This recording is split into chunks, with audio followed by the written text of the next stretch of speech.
Well, I think we should start. Hello, everyone. Welcome to this webinar on soil organic carbon monitoring in Belgium and Luxembourg. My name is Filippo Benedetti, and I am the coordinator of the Global Soil Laboratory Network, GLOSOLAN, which is a network established about 6 years ago in the framework of the Global Soil Partnership, the GSP. GSP is a mechanism hosted by the Land and Water Division of FAO with the ultimate goal to promote sustainable soil management practices through different mechanisms, different actions from the field level to the policy level. The agenda of today is pretty dense. So I would just very soon start the meeting itself. I want to explain that there are basically 2 slots of presentations. Each of them has a dedicated slot for questions and answers. So in case you have any questions, you are free to use the chat. And your questions will also be answered during this dedicated slot. I would like to thank again the organizers, so the members of the Belgium and Luxembourg Soil Laboratory Network, BESOLAN, and I would like to give the floor for the opening remarks to the chair of the European and Eurasian Soil Laboratory Network, which is called BESOLAN.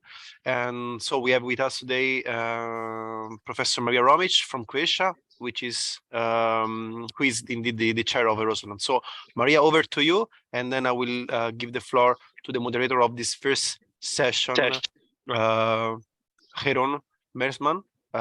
So now, Maria, over to you, and thanks again for being with us. Thank you, Filippo. Good afternoon, dear webinar organizers, the Belgium and Luxembourg Soil Laboratory Network Chair and participating institutions, dear colleagues and fellow participants. It's my great pleasure to extend a warm welcome to each of you joining us today on behalf of GLOSOLAN. As Filippo said, the Regional Soil Laboratory Network for Europe and Eurasia. So I'm delighted to see such an enthusiastic audience gathered here to discuss one of the most crucial aspects of soil health and sustainable land management. So soil organic carbon, a fundamental component of soil fertility and overall ecosystem functioning, plays a vital role in mitigating climate change, promoting agricultural productivity and preserving biodiversity. And monitoring soil organic carbon levels and understanding its dynamics are essential for making proper decisions and implementing effective land management practices. In GLOSOLAN network, we understand that soil organic carbon monitoring poses various challenges, including such as sampling variability, method standardization, data interpretation.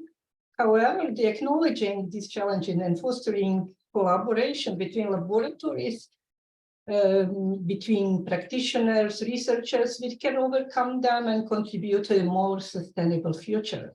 Soil analytical laboratories play a key role in generating reliable data. These are the places where soil samples are analyzed and numbers are assigned to particular or specific soil parameters.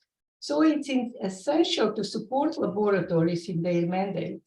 Among the GLOSOLAN activities, the harmonization of soil organic carbon determination protocols was already done or completed in big deal, thanks to the participation and commitment of around 1,000 laboratories from more than 155 countries of the world. And what's more, the GLOSOLAN organized the Global Proficiency Test in 2022, focusing on soil carbon analysis, which is going to be discussed later as well. I'm convinced we are going to learn today how soil laboratories operating in the same country may group together, or even from neighboring countries, as in this case, Belgium and Luxembourg, and form a national soil laboratory network. We call this as a NASOLAN. These networks are needed to develop a work plan according to the national needs and capacities of laboratories and to adapt some GLOSOLAN activities to the local scale.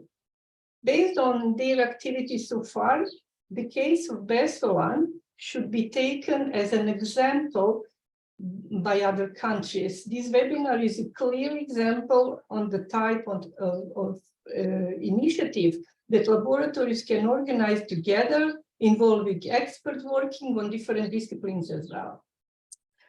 And without more ado, I invite you all to actively participate, ask questions, and engage in fruitful discussion throughout the webinar.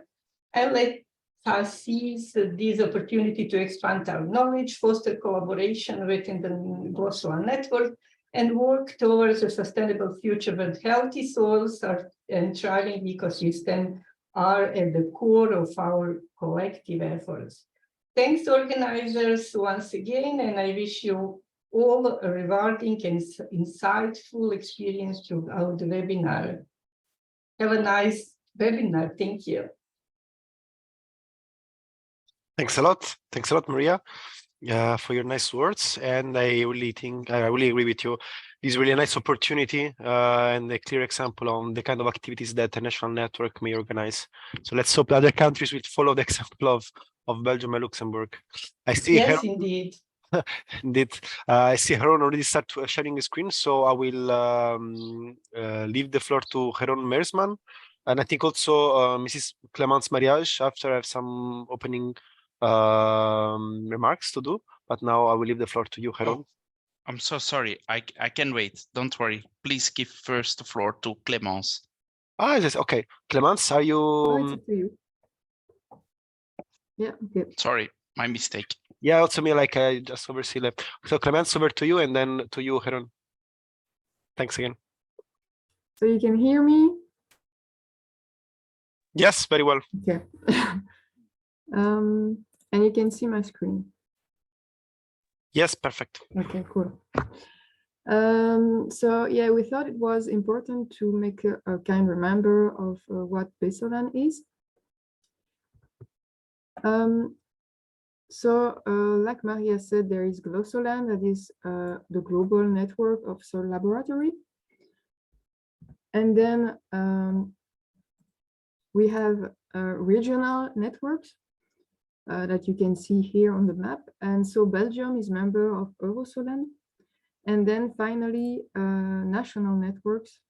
And so here BESOLAN, where the main goals are to support the implementation of GLOSOLAN activities at the local level, and in exchange also bring local challenges to the attention of GLOSOLAN that will develop strategies to address them.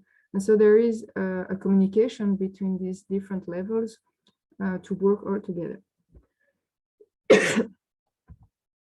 So what you can expect from our network, different stuff actually. So exchange on currently used analytical methods for chemical, physical, and biological parameters in soils.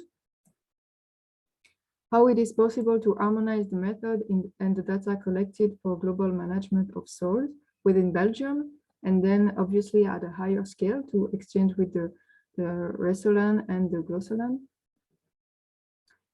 Exchange and help each other regarding analytical methods, development of parameters, lab equipment, quality control, and finally, help for internal quality control, like providing reference materials. So all this is what you can expect from BESOLAN from the labo part, which is quite an important part of the network. But then we would like also to exchange about sustainable soil management. So everything that is outside of the labs, like field observation and what we can observe, legislation and lack of divergence of data, of knowledge, of experience. And then finally, more general stuff like consultancy, inter-laboratory comparison exercises, or trainings and mobilities. So BESOLAN is constituted of 4 parts, so Flanders, Wallonia, Brussels, and then yeah, we decided to add the country of Luxembourg after the launch meeting last year, because it was no sense for Luxembourg to make a network on its own, as it is a small country, and we have quite various similarities between Luxembourg and our country. So it makes sense for everyone, and it's better to work together. And so the idea is really to exchange between so the coordinators, the labs, and the governments to make sure that we all work together and that the work of everyone makes sense at the end. And so to establish this network, we first identified the coordinators and the reference labs and create a webpage that is available on the link here. Then we organized a launch meeting in March last year, and to present the network, what were our ideas. And finally, we invited the labs to register and to join the network. Once the labs inform us about the intention, but the idea to join the network, we ask them to complete a matrix to know the analysis they perform, they want to perform, or they do not want to perform. And finally, and this is something that will continue over time, is to share information in the network. So a reminder is also that the registration to GLOSOLAN or BESOLAN is free.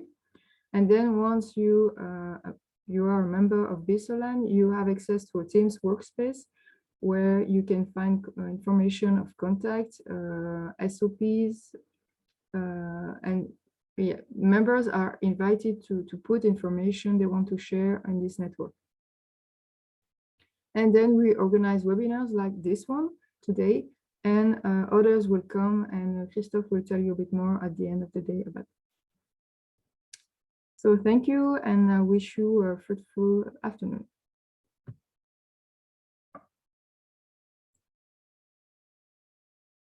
Thanks a lot for this information. I think it was useful to know more about the little bit of a background of BESOLAN. So now, again, the floor to Mr. Jeroen Meersman. Okay. Who will also be the moderator of this session. Thanks again. Can you see my screen and hear my voice? Okay, perfect. So yeah, my name is Jeroen Meersmans and I'm working for ULIège, Agrobiotech Jean Blou. I'm also the president of the Soil Science Society of Belgium, and I'm very happy to be the chair this afternoon.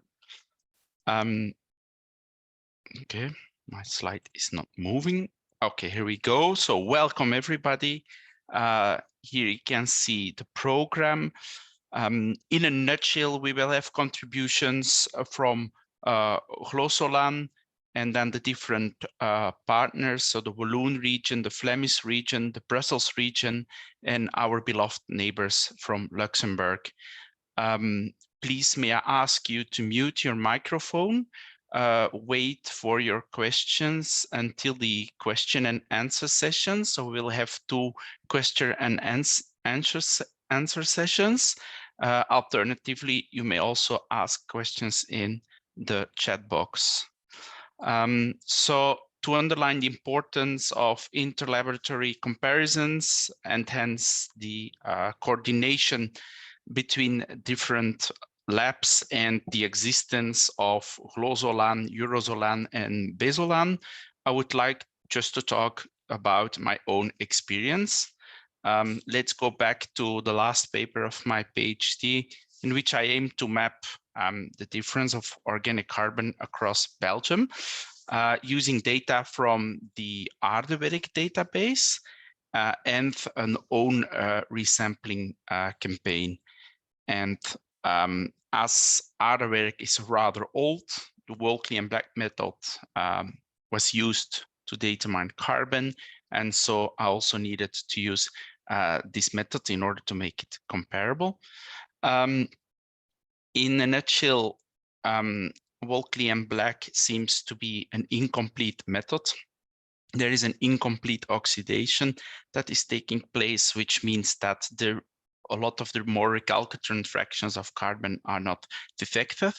And therefore, in general, like a kind of global factor, 1.33 is applied in order to deal with this incomplete oxidation.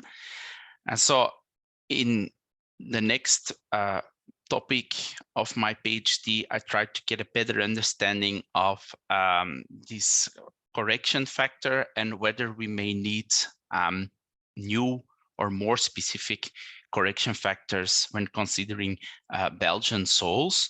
I did this by comparing the Walkley Black method with dry combustion, but I also considered a modified version of the Walkley Black, which was at that time being carried out by the Belgian soil surveys. So the Service Pédologique de Belgique, or Bodemkundige Dienst van België. So I will just give you very briefly the results. In total, we considered like 383 agricultural topsoil samples, both sand and silt loam. For the croplands, we only considered fairly well-drained soils, but for the grasslands, we considered a drainage gradient, so from poorly drained, from fairly well-drained up to poorly drained.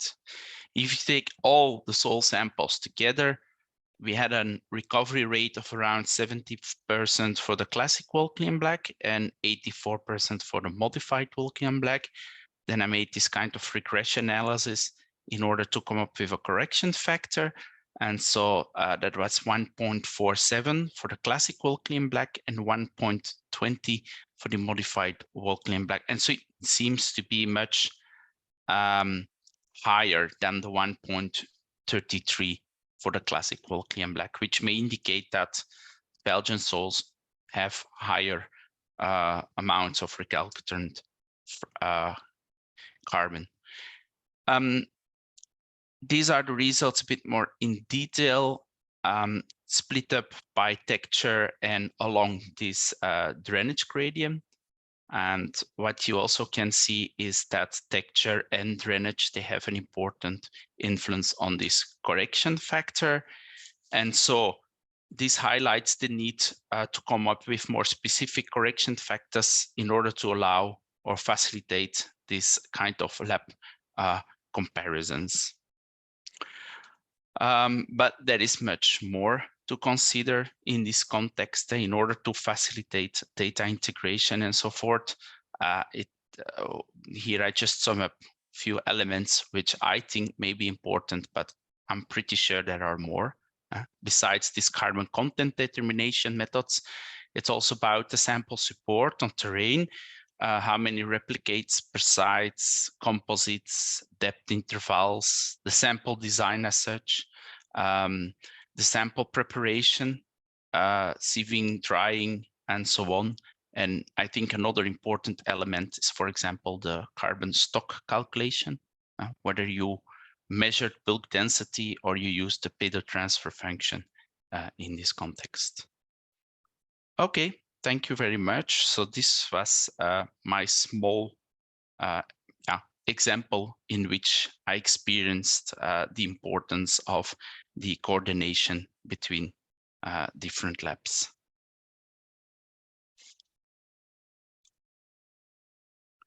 So now we will move to our next part of the webinar, in which we will have a contribution by Guillermo Peralta, the Global Soil Partnership consultant and an expert in soil organic carbon monitoring and sustainable soil management.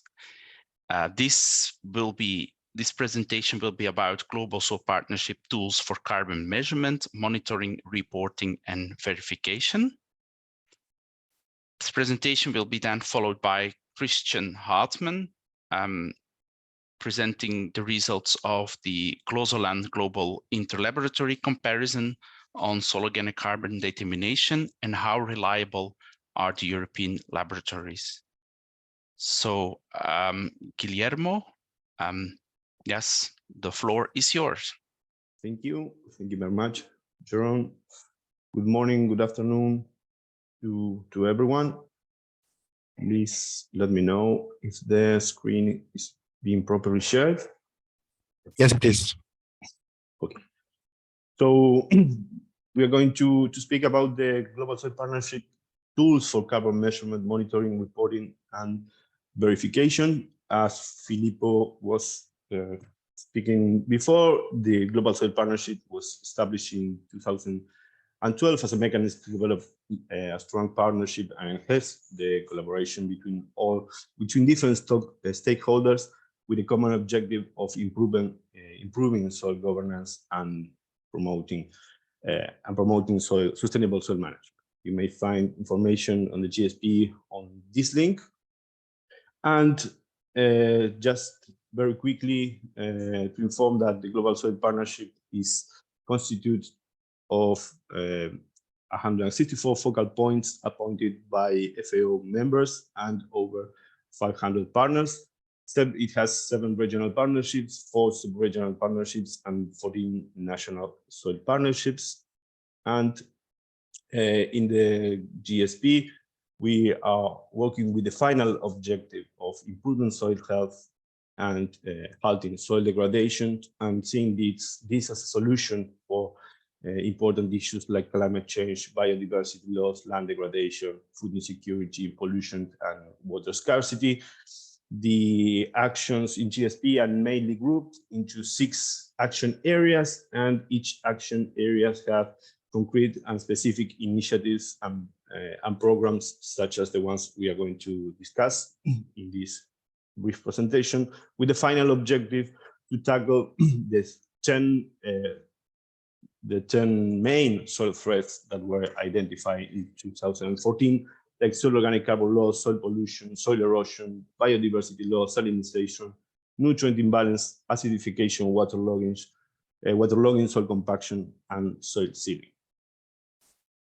So mainly, as we were saying, the main objective is to improve soil health, and we know that soil organic carbon is key to maintain or increase soil health because of its different effects on water infiltration, aeration, and as this infographic is showing, it has become a very important actor player regarding climate change mitigation through carbon sequestration. So this is why in the GSP has launched the REC Soil or Recarbonization of Global Soils Initiative. This recarbonization of REC Soil is mainly an initiative with the objective of improving soil health through the maintenance and increase of soil organic carbon stocks. It is thought as a mechanism through which farmers are encouraged to adopt sustainable practices to increase yields using fewer inputs, and by this farmers receive technical support and financial incentives. No? So this REC Soil is constituted by different steps, where first the technical feasibility of the project is defined, then a letter of agreement is signed to work jointly with committed farmers, generally farmers associations.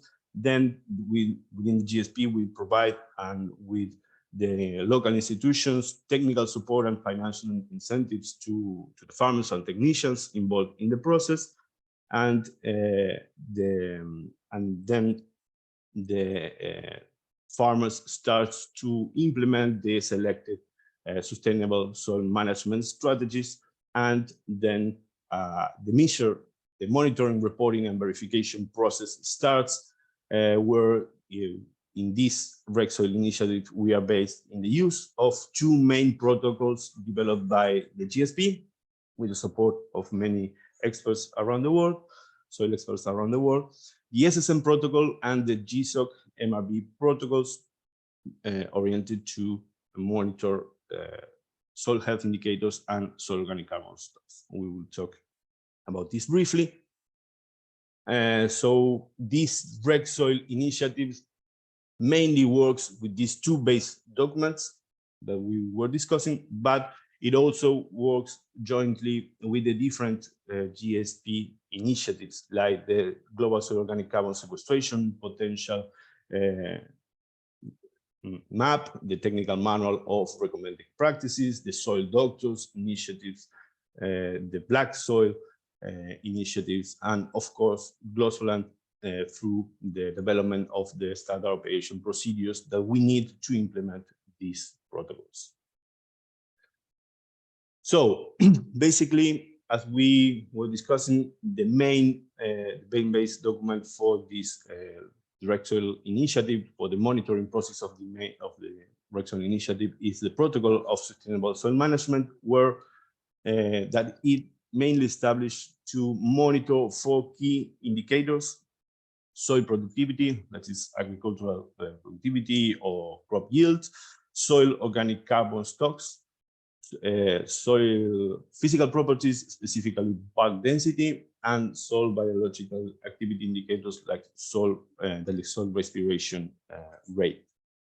Then those are the 4 common indicators of all rec soil projects, but then each rec soil project may also monitor specific or additional indicators, depending on the main soil threats on the project.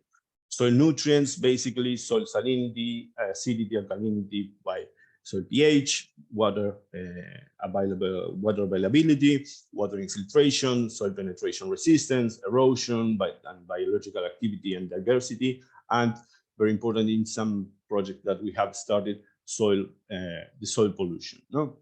Then, besides these main, these 4 and these additional indicators, visual soil assessment is also performed, where some field indicators, 7 field indicators like soil color, soil structure, soil aggregate stability, soil modeling, roots presence, and macroinvertebrates are assessed or are evaluated by very simple field exercises, which can give us an idea on the soil condition in terms of those 7 indicators, and this is used to complement the other 4 and additional indicators we were discussing previously. In all projects, we start by a stratification process where we have generated some Google Earth Engine scripts to generate, download, and use specific climate and vegetation indexes, land cover, and other soil important soil information that may be used to jointly generate homogeneous strata, homogeneous assessment units that can be used to group the different farms and which are participating into the project. Then we also need, and we also recommend, these protocols and using these tools to substratify the general stratification, using again this type of information to help us to determine where to locate the sampling station. In all rec soil projects, soil sampling is performed in georeferenced sampling stations, where 10 simple samples are collected to generate a composite samples where at least soil organic carbon contents is assessed. And then the other indicators as bulk density and the visual soil assessments are also performed within this georeferenced sampling station. The soil sampling process using these 2 protocols as a base and these tools that we have been generated has already started in some rec soil projects in Latin America, just like, for example, here in Costa Rica, where the indicators and the visual assessment is performed to generate a baseline and then to evaluate the performance in terms of soil organic carbon stocks and soil health in general using the indicators we have been discussing. Then what else we can say about these protocols? The main aspect of the GSOC MRV, which its main focus is oriented to report and verify organic carbon stocks. It's oriented to be used in a minimum of 8 years. It's only applicable to certain lines and activities. For example, it is restricted, and we are not encouraging to be used in recently deforested lands or peatlands or that have been drained, for example.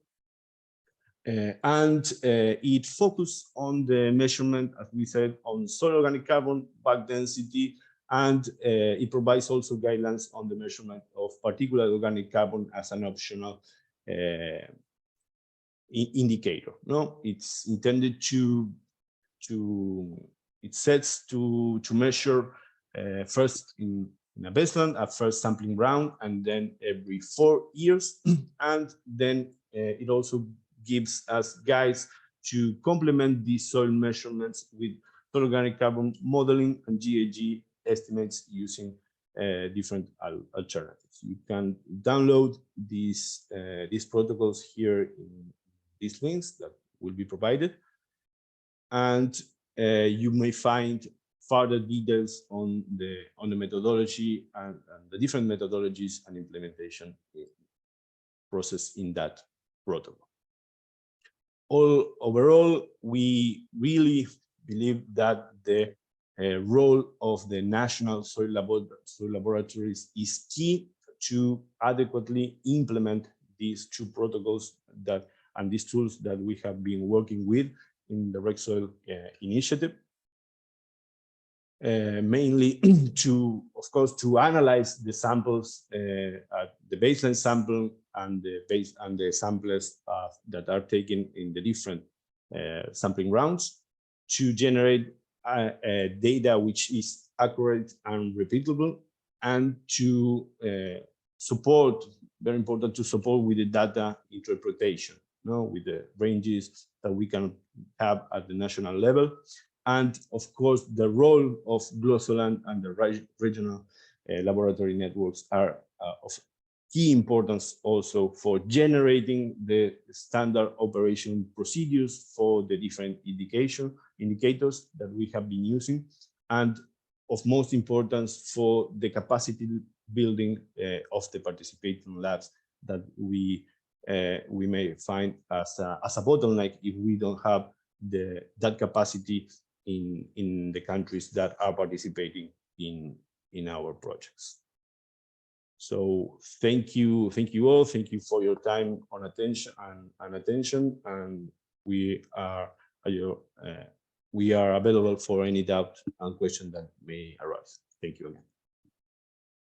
Thank you, Guillermo, for this nice overview of protocols and tools in the context of GLOSOLAN. Also, many thanks for the perfect timekeeping. Now I would like to offer the floor to Christian Hertman from the Institute of Ecology and Environmental Sciences of Paris. Okay, can you hear me? Yes, yes, we can hear you. I will share the screen.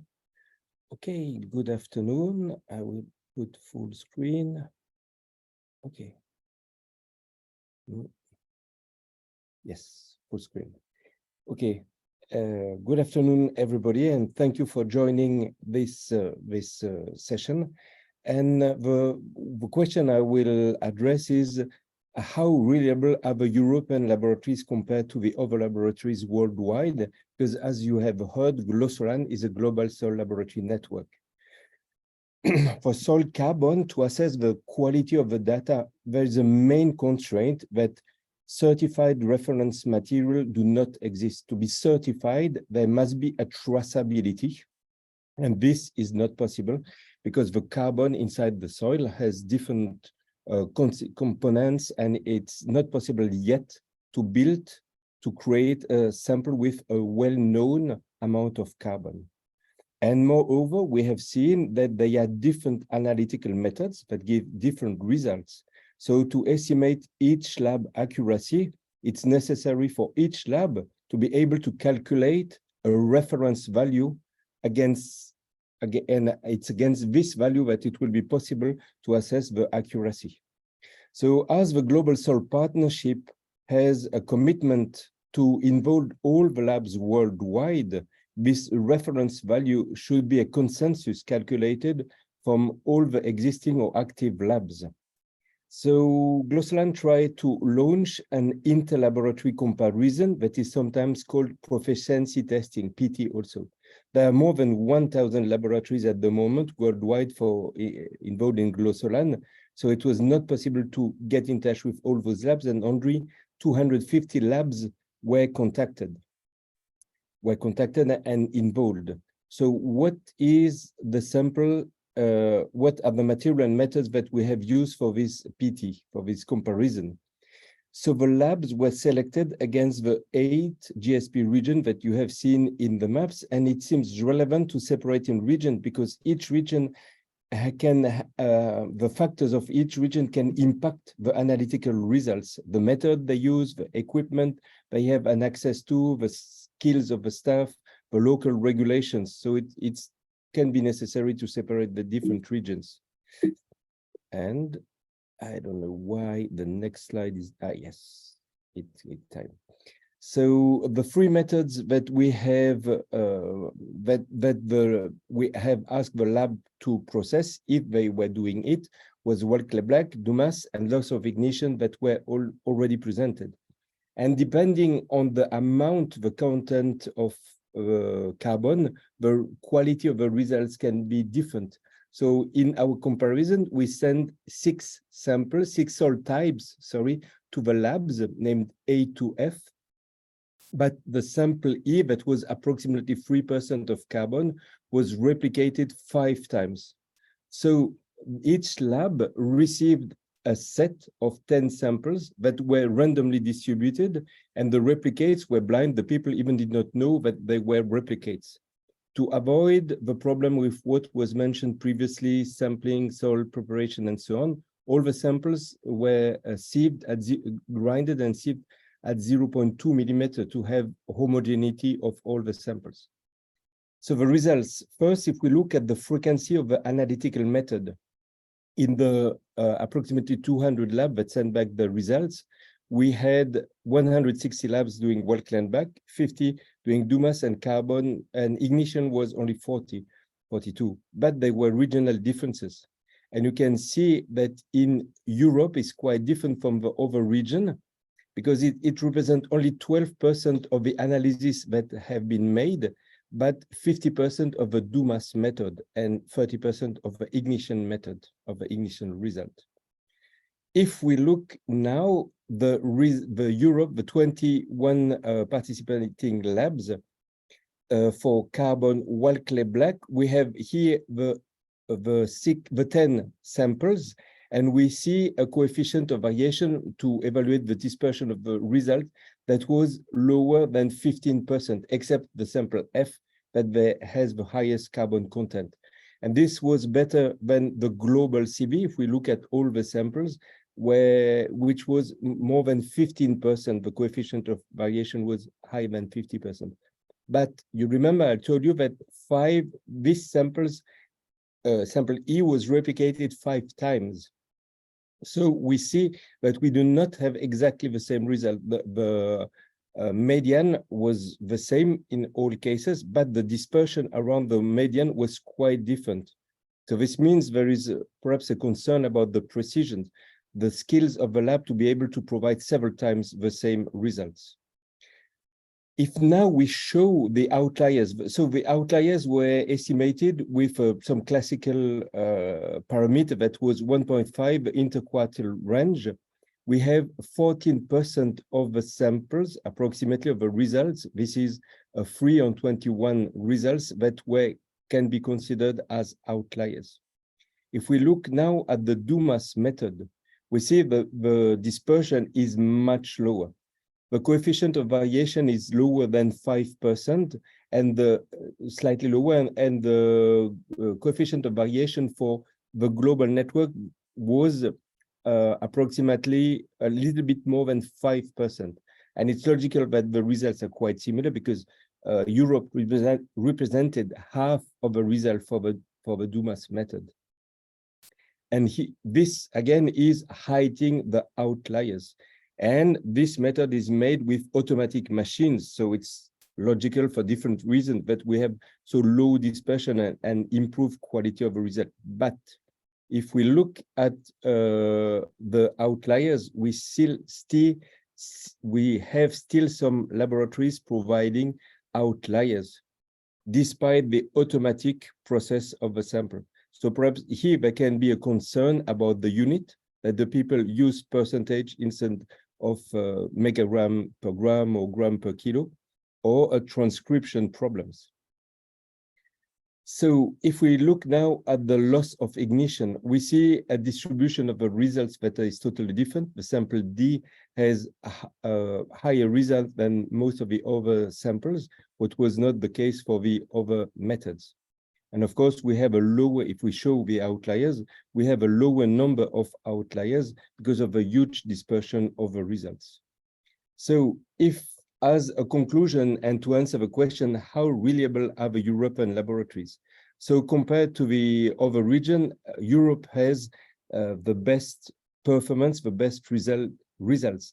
And it was just mentioned before that it's very important in GLOSOLAN that the high performing labs and regions help the less performing regions and laboratories. So I think if some of you are interested and ready to join the GLOSOLAN and become trainers for the others, this would be a big help for the global improvement. But there are still a non-negligible amount of outliers, even with automatic instrument. So probably a progress can still be made, and very easily, because it's not a question of instrument and so on. It's probably a question of inside lab management, quality control, or something like this. What comes out also of those results is, as it was mentioned before, we want now to use carbon measurements to follow up changes in the environment. And we need to monitor small changes, small increase or small decrease in carbon content. In this case, it seems that mainly carbon Dumas is a consistent method for this environmental monitoring. The dispersion of the results for carbon Walker-Black is probably too big to detect small changes, and the loss of ignition seems to provide results that are totally different from, or quite different from the others, and more difficult to compare. So thank you very much for your attention. Thank you, Christian, for this very interesting presentation. So if you have questions, you're also allowed to add them in the chat box. Otherwise, just wait until the first question and answer moment, which will be 3:10. Now I would like to go on to the next part of our webinar, which will be the presentation delivered by Esther Guatz and Clémence Mariage concerning monitoring of sologenic carbon in the Walloon region. I think we have Esther faced some issues with the connection. I don't know if she eventually made it. I don't know, Esther, are you there? No, I had her on the phone, and yeah, she's still trying to. Okay, so maybe we should. I will try to solve the issue with her. In the meantime, maybe we can switch the order of speakers. She suggested to start with Luxembourg, and then we'll talk about Panama. Okay, that's fine.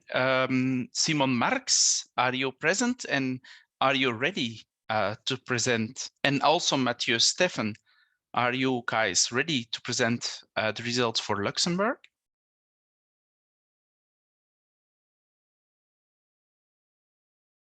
Thanks, I can see your screen. But I think you're still muted, maybe? Yes. Can you hear me? Yeah, now we can hear you. And can you see the presentation? Yeah, no, now it's gone again. It was there for a moment, but then suddenly it disappeared. You should swap. If you go on display settings, yeah, indeed. Yes. Try to swap. Yeah. Is it okay now? Me, I can see it very well. I don't know if the others can do the same. Yes, I Can can see it. everybody's okay? Okay, Can we, great. Okay. So good. Can we start? yes, Simon and Mathieu, the floor is yours. Yes, thank you. So good afternoon, everybody, and welcome to the presentation of Luxembourg. My name is Simon Marx from the Soil Department of the Administration of Technical Agricultural Services under the Ministry of Agriculture. I would also like to present my colleague Mathieu Steffen from our department, who will take over the part of Caroline Chartin from the University of Louvain, who unfortunately cannot be present today. I will start with the plan of our presentation. First of all, you'll get a rapid overview about the soil types and the departments in charge of soils in Luxembourg. Then follows a timeline of the different data sets collected in the past on soil organic carbon. We will continue with the actual sampling and analytical protocols in our lab, on which we relied to build up the actual soil organic carbon maps. These had been produced during 2 scientific collaborations with the University of Louvain in Belgium. And finally, we wrap up with some conclusions and perspectives. So Luxembourg is divided into 2 major natural regions. The north, in the north, the region called Ösling is predominantly covered by shallow, stony silt loam soils coming from the weathering of the lower Devonian slates.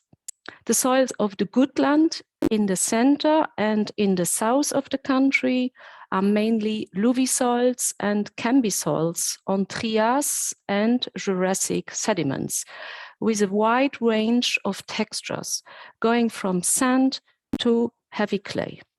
They are the weathered product of sandstones and dolomitic or decarbonated marls. The generalized soil map at a scale of 1 to 100,000 distinguishes 26 different soil mapping units according to the major geological units. They have been further regrouped into 10 mapping units, as you can see on the figure on your right, for the purpose of the following studies on soil organic carbon. On this slide, you have an overview of the public actors in terms of soil policy in Luxembourg. On your left, you can see the organizational chart of our soil department belonging to the Administration of Technical Agricultural Services under the authority of the Ministry of Agriculture, of Viticulture and Rural Development. Historically, we are in charge of the National Soil Survey, which is still going on with about 4,000 hectares a year for the completion of a detailed soil map. We run a soil laboratory mainly operating in the domain of fertilizer recommendations for agriculture, and more recently we developed activities in the domain of digital soil mapping and a laboratory for biological indicators. On our right hand, the environmental agency on the other hand, is in charge of the soil site pollution and further monitoring activities. Let's go now to the timeline of the available data sets on soil organic carbon over the past 120 years. We start with an historical data set of soil analysis around the beginning of the last century, measuring humic acid, phosphor, and acidity in croplands for the purpose of fertilizer recommendations with Thomas Slug of the upcoming iron industry. Then, in the beginning of the 60s, started the National Soil Survey for the purpose of soil mapping. Until 1974, data of soil profiles were collected to support the soil mapping activities, similar to the Aardewerk database.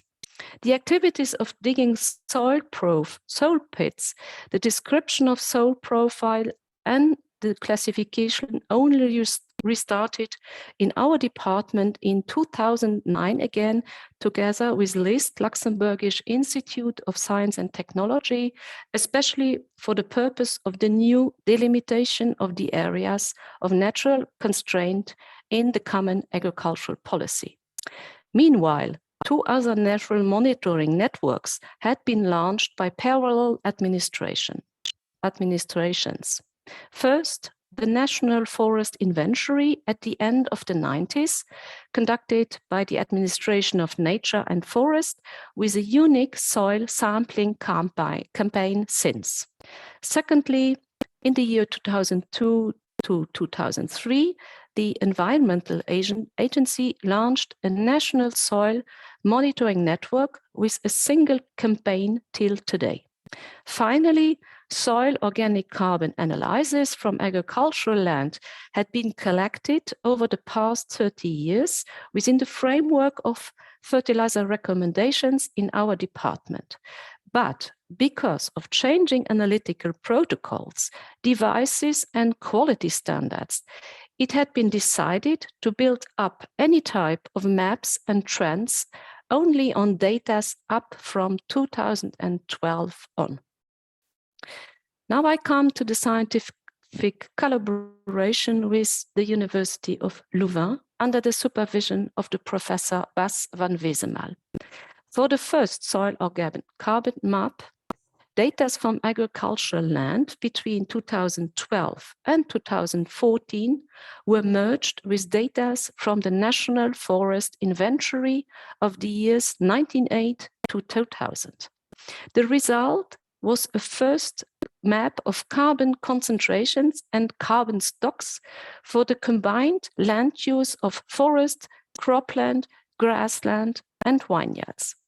The second soil organic carbon map mainly concentrated on first trends on agricultural land in the period 2012 until 2019, and of the effect of good agricultural practices on soil organic carbon. Here you get an overview about the sampling design and the characteristics of the dataset used by the scientists of UCL. We always have to do with composite sample, but with changing sampling depths according to the land use. On agricultural land, samples are collected by farmers and georeferenced by flick numbers, according to the land parcel identification system LIPSIS. It's also important to mention that the sampling depth on permanent grassland is the one which is the less controlled and the less precise. In the laboratory, soil organic carbon is determined since 2012 by dry combustion with a distinguished measurement of total carbon and total inorganic carbon. Here you see the result of the first soil organic carbon map operated by Antoine Stevens in 2014. It might be interesting to mention that soil organic carbon data from agricultural land derive mainly from an agro-environmental program in the Common Agricultural Policy, where soil analyses are compulsory.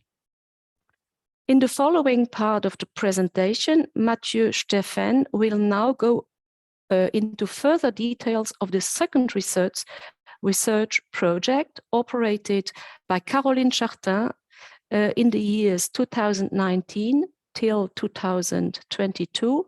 The main objectives of this research were the investigation on a link between historical and recent soil organic data, recent trends in agricultural soils, and the effect of good agricultural practices.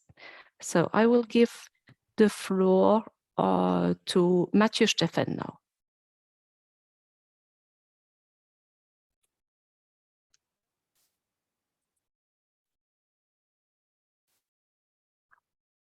Can you stop sharing, please?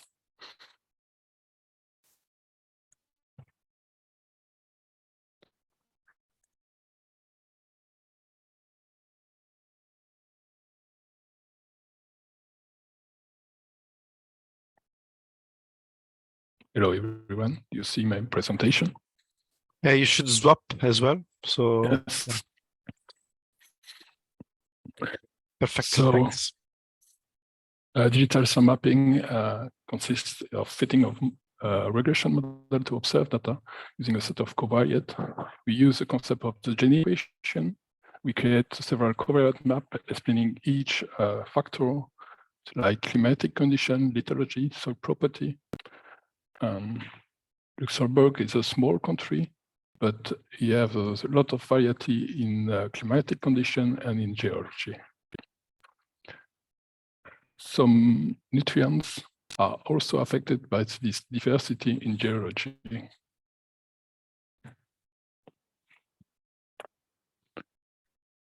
Here on the left, you can see the spatial distribution of arable fields analysis for the humic acid content in the early 20th century.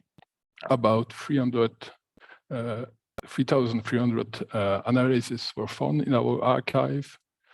In the middle, the box plot of this humic acid content for each association were shown. And it's interesting to see that the difference between the Earthling, the association number 1, with higher humic acid content, with the rest of the country. Our second historical data set is a walker-back analysis from the 6th and 7th. This analysis is coming from a soil profile campaign. And the point in the figure represent this whole sampling campaign, and box plot are the actual range of organic carbon. And we see some similarity in the spatial pattern and the distribution of the data.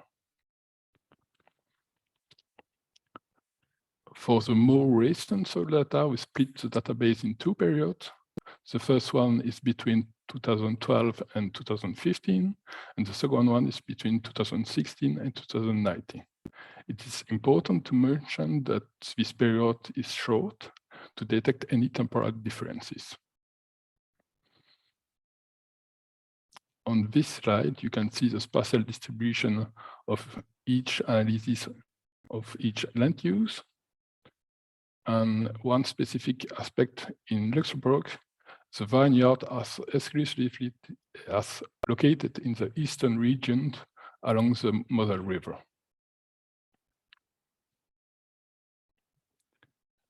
With this data, we create generalized additive models. Caroline used a backward stepwise protection procedure to select the significant covariate. And the yellow figure highlights that coordinates, clay, and crop rotation factor are the 3 main crop covariate for cropland. The XY coordinate exhibit correlation with temperature and precipitation gradients. The clay content on the right play a major role in Goodland, where high variability is observed. And we have different performance in each land use. About 75% of the variance is explained for cropland, about 40% for grassland, and only 15% for vineyard. And the poor performance of the model in vineyard can be attributed to significant landscape alteration resulting from construction of terrace and land consolidation. And this modification to the soil have likely disrupt the natural spatial pattern. The University of Louvain produced a map of the mean carbon content for each period and each land use, and also the uncertainty of this map with a standard error value. On the right, you can see the mean value of each land use for the whole country and its standard deviation. we produce map on 2 periods, and we try to know if we can see some temporal trend.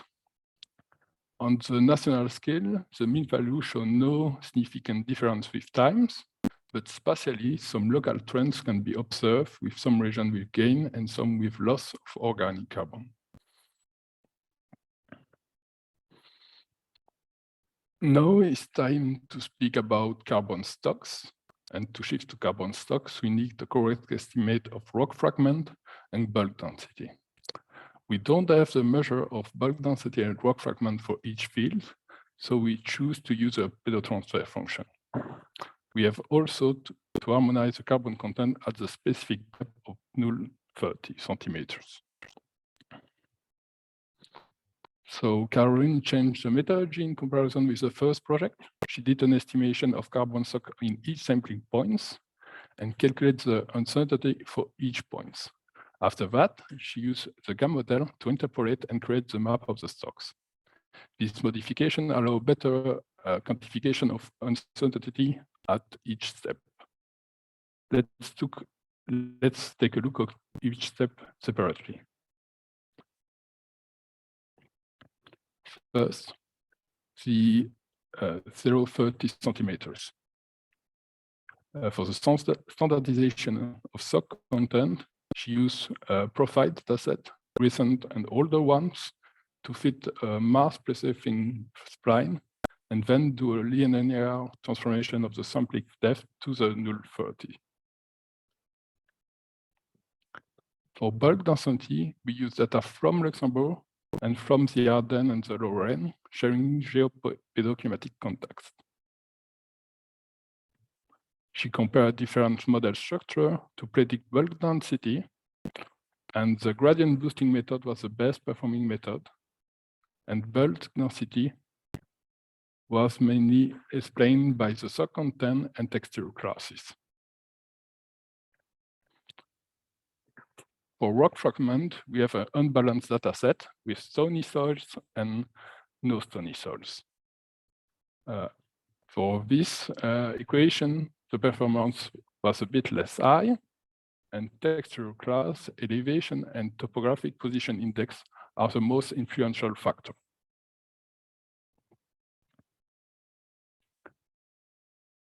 The mean and the uncertainty for each sampling point can be assessed by an announceable uncertainty propagation method, a Monte Carlo simulation.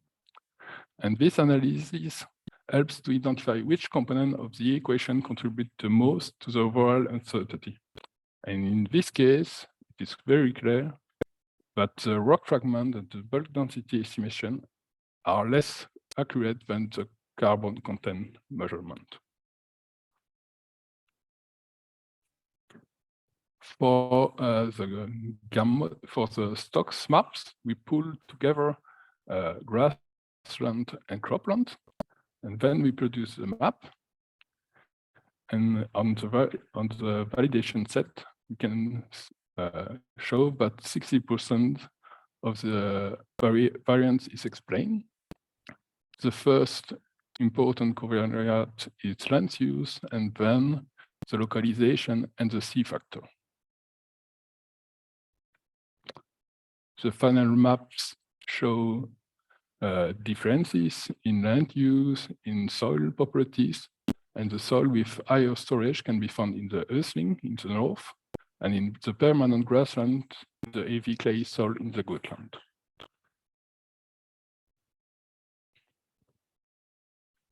Again, some areas are subject to carbon gain or loss, but for the whole country, the difference is quite limited.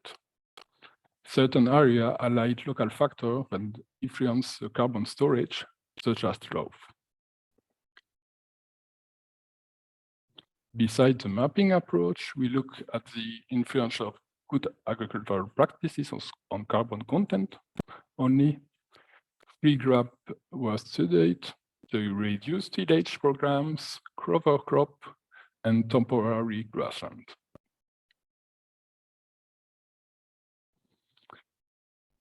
We define a control dataset and a gap dataset. The control points are points where none of the three good agricultural practice was implemented in the recent year. And the difference between the stock distribution of these two is linked to the overall proportional stock analysis in the water protection area in Ösling.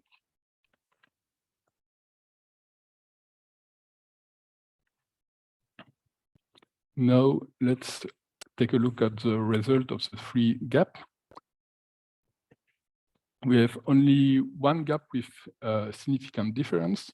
It's a temporary grassland with a positive effect. Reduced tillage has no effect or a slight positive effect. And cover crop has no effect or a slight negative effect. But the nature of the crop rotation may reduce the efficacy of cover crop to store more carbon in the soil. The two-year rotation silage maize winter crop followed by a cover crop in winter are quite common.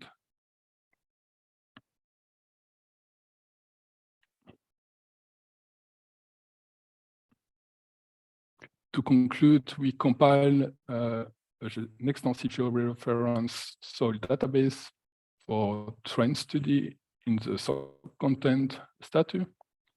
We have seen that soil content are driven by north-south gradients due to change to difference in climate and altitude, difference in clay content and crop cover. The significant recent change in soil content are limited. We look at three good agricultural practices with a positive impact of temporary grassland. And we need to collect additional data for bulk density, to vertical carbon profile distribution, and rock fragment mass. We have still many questions about the temporal and the spatial variation of carbon storage in Luxembourg. We are still doing some preliminary work on few topics, emphasizing new challenges like carbon farming, assistance to the LULUCF sector, and a few other projects. The complete report of this work is available on the website where you can find more data, and we make a special thanks to Bas Westerman and the two former researchers in their work, Anton Stevens and Caroline Charter. Thank you. Yeah, many thanks to Simon for this very clear chronicle overview of the different methods.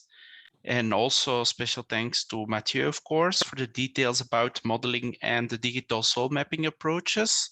One of the things I really liked was also the fact that you highlighted the importance of rock fragment and bulk density measurements when it comes down to carbon stocks, so that it's not only about carbon content measurements as such, but that other elements are also important.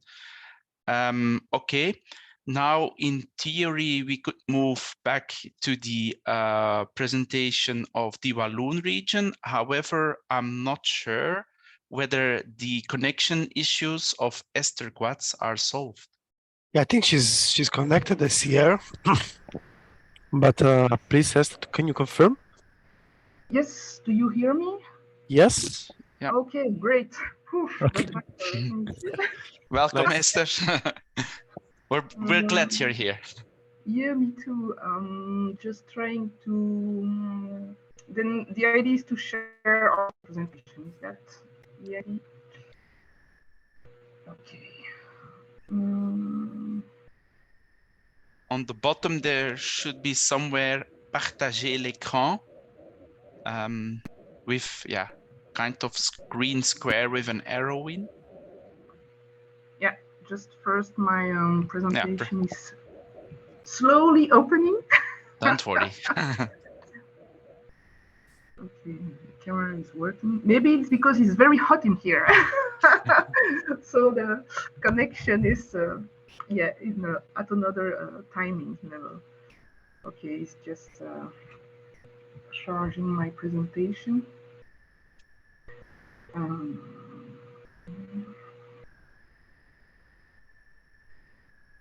This presentation is actually gathering the input of different people. So we will be 3 speakers actually. And Clémence Mariage and Gilles Collinet from the University of Liège will also speak besides me. So,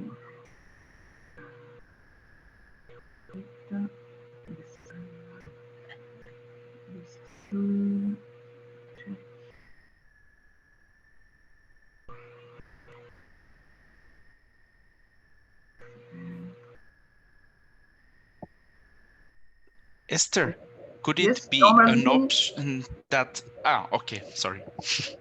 I don't know if you see my screen now or not. Yes, then you Yes, we should. do. Yeah. Okay, then I switch it Just try to put it in presentation. full screen mode, I think. Okay, does it work?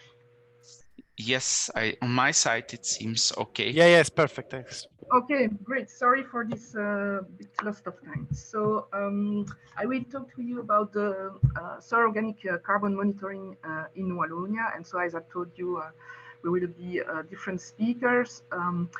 I will be the speaker from the point of view of the public administration of Wallonia, where I work. And then Clémence Mariage will talk to you about some database on agricultural soils. Then Gilles Collinet will talk to you about forest soil database. We both work at Jean Blou Agrobiotech, the University of Liège. And the last person, but who unfortunately cannot join us today, is Caroline Chartin, working at the University Catholic of Louvain. And, but I will present you her work. The idea is that start with main soil data existing in Wallonia. And then I will leave the word to Clémence and Gilles, and then I will take over at the end with soil organic carbon stocks mapping and then some conclusion. So soil data in Wallonia, it all started during the production of the Belgian soil map that was done between 1947 and 1991. It was a very extensive exercise with a resolution on 1 to 20,000 scale, and there were 1 to 2.5 observations per hectare. So it's a huge database, let's say. There is about 15 georeference soil profiles. So they had the good idea to georeference the places where they were. And let's say basic physical-chemical parameters were analyzed, including, of course, carbon. So it's a really a one-shot commitment, and the focus was on natural, agricultural, and forest areas. It's kind of an exception at the world scale. It entailed, of course, some kind of high public cost. At that time, there were no measurement of biological parameters, and it's like, yeah, it is unlikely to be redone. But what can be done is a partial resampling of locations, and that was done in some research projects. And we also can still use it for some parameters like texture, which are still valid. Okay. Let's go to this. So another source of soil data are the remote sensing data. Those are more thematic data on topography, land use, and DVI, but also soil organic carbon, at least on the topsoil. Those are regularly available, and they can lead to specific assessments. For example, the World Soil Project is focusing on the carbon content. It is an important project. This is mainly driven by a research project, or this is issued by a specialized institution that can be useful. The cost of is function of the level of details, of course, and you still need to validate by field sampling. And it's more focused on the land surface, not so much on soil, and there are limited parameters, but it's still interesting to use it as a covariable when you do modeling processes linked to soil.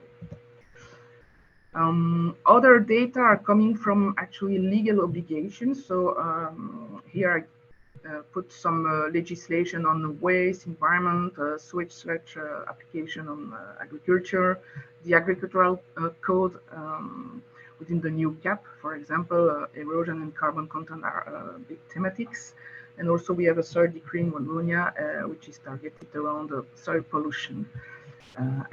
It's including the excavated soil. So through all those legal bases, you can get soil data as well, and including carbon actually. But to exploit them, it's a bit more difficult. The level of digitalization is very diverse, and if you get tool data, it's difficult to use them. And this is not especially well spread through space or through time. But the cost is undertaken by a private sector, and sometimes you can have public funding to help that. But it's also a source of data which can be interesting. Another source of data are the soil routine analysis that the farmers are doing. They ask that to the laboratories of the Requested network, and Clémence will talk about it later on. Those are georeferenced since 2005, and it will gather basic soil fertility parameters, and it's for the topsoil of agricultural land, but also it's used for the vegetable gardens, which is interesting when you want to study the soil plant transfer. So that kind of database contains thousands of data, so you need specialized geoprocessing to analyze such data. The cost is not borne by the public sector, but by the private sector, but you can have subsidized from some of the data, the soil sampling. And if you manage to geoprocess that database quite good, you can also have updating procedures and exchanges procedure, and that can be easy afterwards. Here, just request will be presented by Clémence later, and Samisol is a project on the transfer of pollutants from soil to land. It's an example of project. Other sampling arise from research projects, of course, with many diverse strategies. The thematics can be diverse as well, so pollution, erosion, organic carbon content, which is the one we are focusing on today, soil sealing and land take, soil compaction, and soil biodiversity. This is very specific assessment. You have high skills involved, so it's very good data quality, and the cost is borne by public sector. Not to forget also what's going on at the European level, because you have those LUCAS, soil sampling exercises that can be complementary to national or regional data. So it's a regular assessment, which is useful. Lots of discussion are on data quantity, but that is improving through time, and data quality, and also the level of involvement of local authority. There is currently a European project within EGP soil, which is doing an exercise of comparison between national or regional data and LUCAS data. So it's very interesting. And here the cost is also borne by the public sector. So all those data are usually available in Wallonia through the GeoPortal, which is Inspire compliant. If they are not there, then we have some dedicated websites with specific applications, and otherwise you need to go back to the data owner to get the data. We use them to provide indicators on the state of environment in Wallonia. There is a report which is now online, and there is a dedicated section to soil, describing, of course, soil types we have in Wallonia and the different level of soil effects. We also use some soil data in legislation, for example, in the land consolidation procedures, of course, in the soil decree, the waste decree, the sewage sludge, and the new PAC, the new CAP, that's in English, and also the land planning, because erosion is an issue right there as well. Yeah, this is framed by also some system of expertise and the provision of technical references. So the expertise can be done can be distinguished between the soil experts, the soil samplers, and the soil laboratories. All of them need to be certified if they are working within a dedicated legislation like the soil decree, and they need to get some good level and background, but they can also work under voluntary procedures of accreditation, of course. If you are in a legal context, then we issue the technical guidelines. So for soil experts, we call them the Walloon Code of Good Practices, CWBP, and there is a special guidelines for excavated soil. For laboratories, so this is the Walloon Compendium of Sampling and Analysis, CWEA, and the soil samplers are using both types of technical guidance. What's on the table right now in research and development? Well, we are finalizing a result-based indicator for the new CAP, which is sock to clay ratio. We also started project to settle sock stock monitoring and also soil biological quality monitoring. We also work on integrated soil quality index, a bit like what was developed in Brussels. We also have projects to empower the soil expertise and also allow people to analyze their soil with subsidies. So we are funding some soil quality assessment.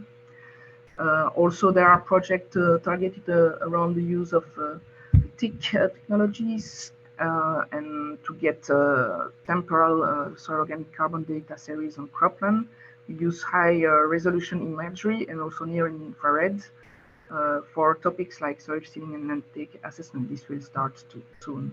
There are also our colleagues from the forest department that are targeting soil health of forest, but Gilles will talk to you about later. And also increasing is, of course, the soil water infiltration capacity mapping beyond the topic, the usual topic of pollution, be it the pollution from soil and from materials recovered on soil. So those development, of course, are in line with the objectives of the new EU soil strategy. Now I leave the word to Clémence.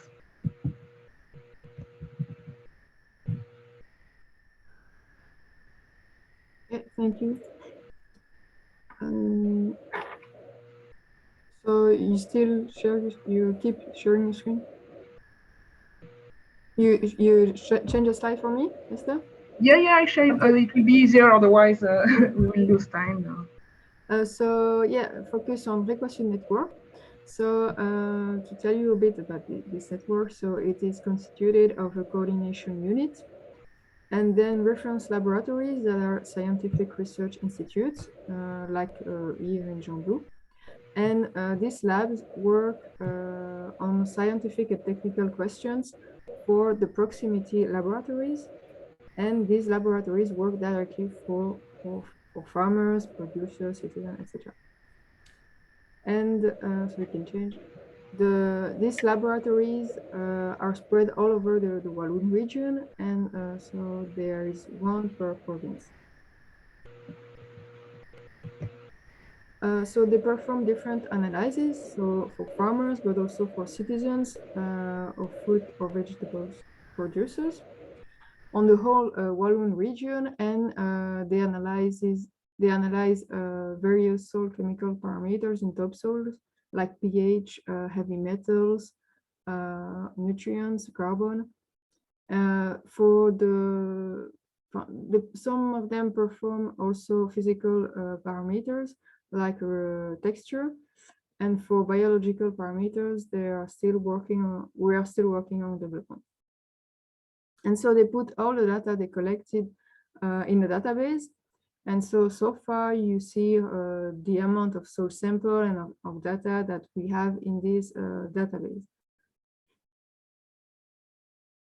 Regarding sampling, so some sampling rules we use. So for the depths, we go to 20 or 30 centimeters in croplands, depending on the region and the practices of the farmer. So if he the way it work the soil. And for grasslands, we use 15 centimeters. And so the sampler do a composite sample with minimum 15 cores on the sampling zone. And to define the sampling zone, we use different information. So the land cover and land cover history. So if now it is a cropland, but in the past was a cropland and a grassland in another part, then we divide the zone into sampling zones. We also use the type of soil with the tool ReboCarto, where the map, the soil map is integrated. We use also the practices of the farmer, so the fertilizer he had it and stuff like that. And also something more visual on the field, that is the state of health of plants. And this sampling zone is maximum 5 hectares. And then some other rules. So we wait 1 to 3 months after addition of fertilizer or other stuff. We try to avoid the soil too humid, too dry, or too cold, but it's not always easy depending on the weather. But it's still something that we try to keep in mind. Then we avoid zone borders, tire tracks, and other zones that are not representative of the parcel. And finally, the sample should be stored at a temperature under 40 degrees.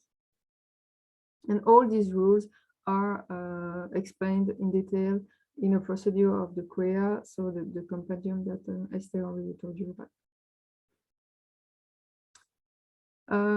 And when the labs introduce the data in the database, they mention some information about the sampling method they use. So the sample time, the location, and we try to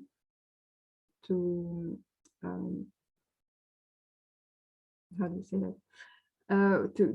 To have the XY coordinates. It's not always easy, but it's a data we try to get. And finally, the sample depth. So the sample depth is the data that we have when we want to make statistics with this database. Regarding the analytical methods, so in the network, we use Wokey Black and dry combustion. So the two methods are performed depending on the lab. And so the soil is dried at 40 degrees maximum and then graded at 250 micrometers. And we also use the near infrared method on dry soil, but then it's graded at 2 millimeters, and on fresh soil that is graded at 5 to 8 millimeters. And so these all these methods are used in the network, and it's more depending on the lab's history. So none of them perform the two methods, the two chemicals methods, so Wokey Black and dry combustion at the same time. They only use one of them, but they can use the near infrared also. And regarding these two chemical methods, so here you have a graph of about 100 samples where we have the data for the two methods. And so you see that mainly, well, we have quite the same values for the two methods, but some samples, we have a big difference between the two methods. And in the table here, you have the values that have been measured with Wokey Black and dry combustion and the soil cover. And so you can see that we have orchards, vegetable garden, but also croplands with samples that come from Tournai to Liège and with different types of soil. And so it's really difficult to understand why there is a difference between the two methods. It's more individual. In the request network, we couldn't find an explanation for that. And so, yeah, the two methods are integrated together in the database. So, yeah. Regarding the uses of the database, RequestSud published different brochures. So the first one in 1999, then a second one in 2005, a third one in 2012, and The next one is scheduled for next year. And so in these brochures, you have maps where you can see here. So for example, for carbon, you can see the evolution on the whole territory, but not really on time, over time, because we use different methodologies between 99 and now. And so the idea is not to compare the situation over time with the maps. The maps are more a picture of the situation at that time, but in the brochure, you have also tables where the evolution over time is explained. Yeah, so this is what I just. Other uses of the database, you can ask for an extraction of the database, so get data, get mean or percentiles or other statistics. And so you can study time evolution of soil quality using different scales. So per soil cover, for example, croplands, grasslands, etc. Or per detailed soil cover if you want only to study wheat or maize or potatoes. Per municipality or per agricultural region or on the whole territory. And also per type of farm. So we distinguish conventional, bio, farm, etc. And so with all this data and the extraction you can get from the database, you can see natural evolution, but also impact of the legislation after it has been set, or where the biggest effort is needed, etc. And some example here, so for organic carbon in soil, so for cropland, grassland, and orchards, and for different regions in the Walloon region.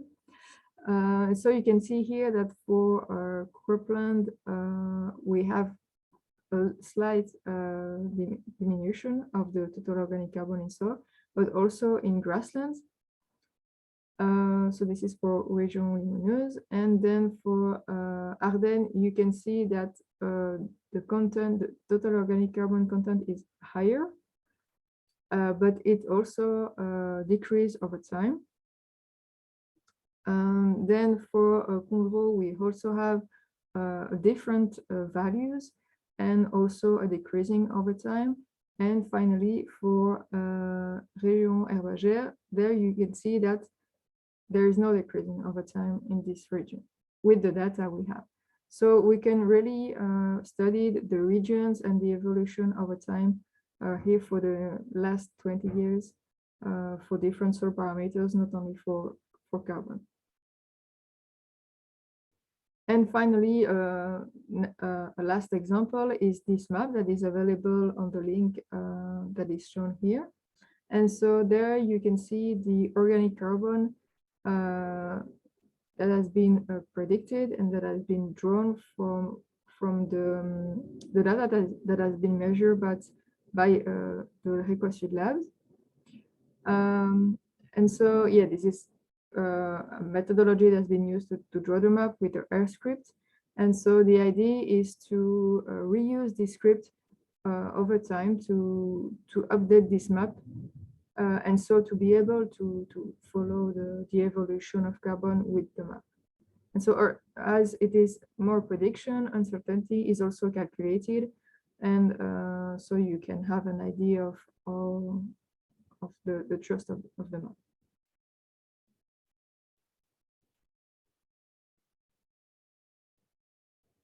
So now I let Gilles Collinet tell you about the forest soils. Thank you. Good afternoon for everyone. So thanks, Esther, for making the slides go on.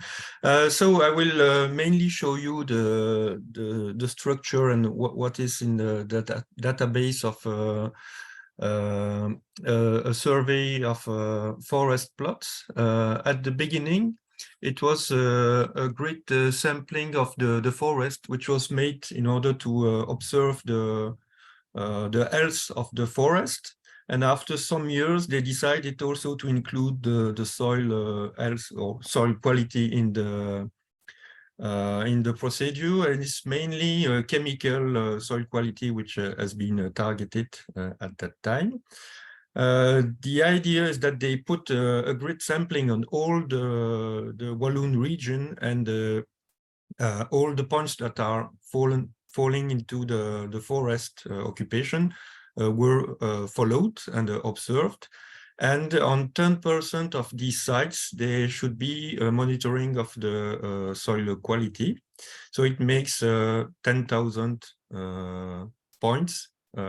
It should have been 10,000 points for the forest and 1,000 for the soil samples.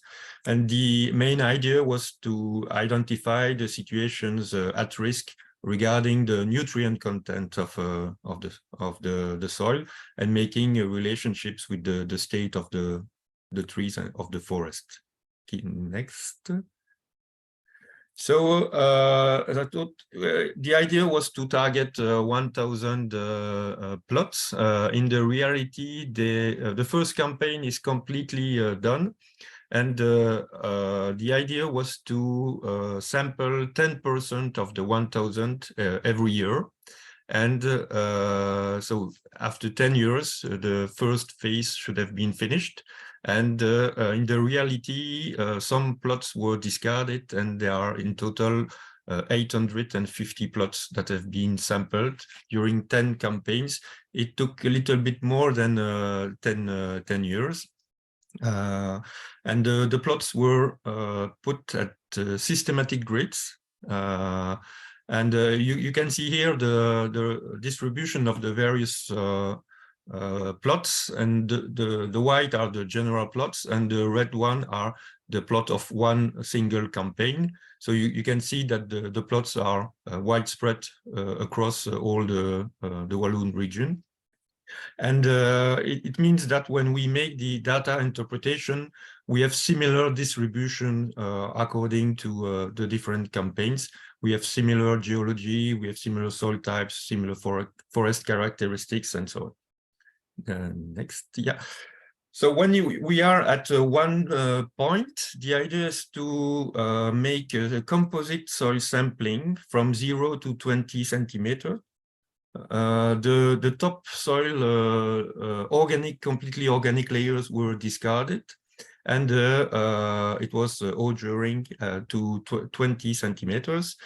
And the idea was to cross a double cross and concentrate, I don't know, circular, one at 3 meters from the center of the plot, one at 9 meters, and one at 15 meters.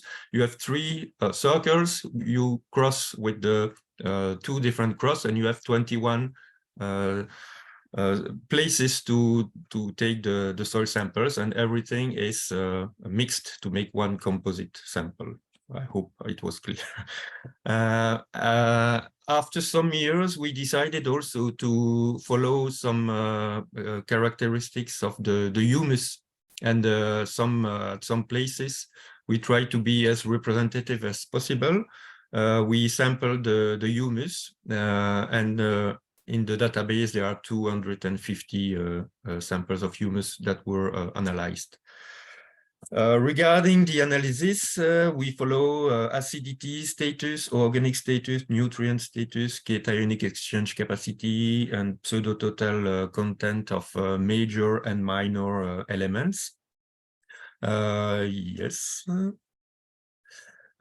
Regarding sorry, this one is in French, but regarding the representativity of what was sampled, we can say that the soils are mostly stony, loamy stony. It's in the Belgian classification system. That's the symbol G, which means loamy soil with stones. So 80% of the soil samples were in that category, and they are mostly with good drainage, with the kind of a brown soil, and with the major stone charge are mainly shales, how do you say, sandstones, solidified sandstones, and only 5% are soils developed on limestone. if we look at the main results, so here you have a distribution curve of, so that's the first thing we see. We look at the global distribution. You can see that the soil's organic content comes from very few to 12 or 15% of organic carbon. I didn't say it, but it's a Springer-Klee method. So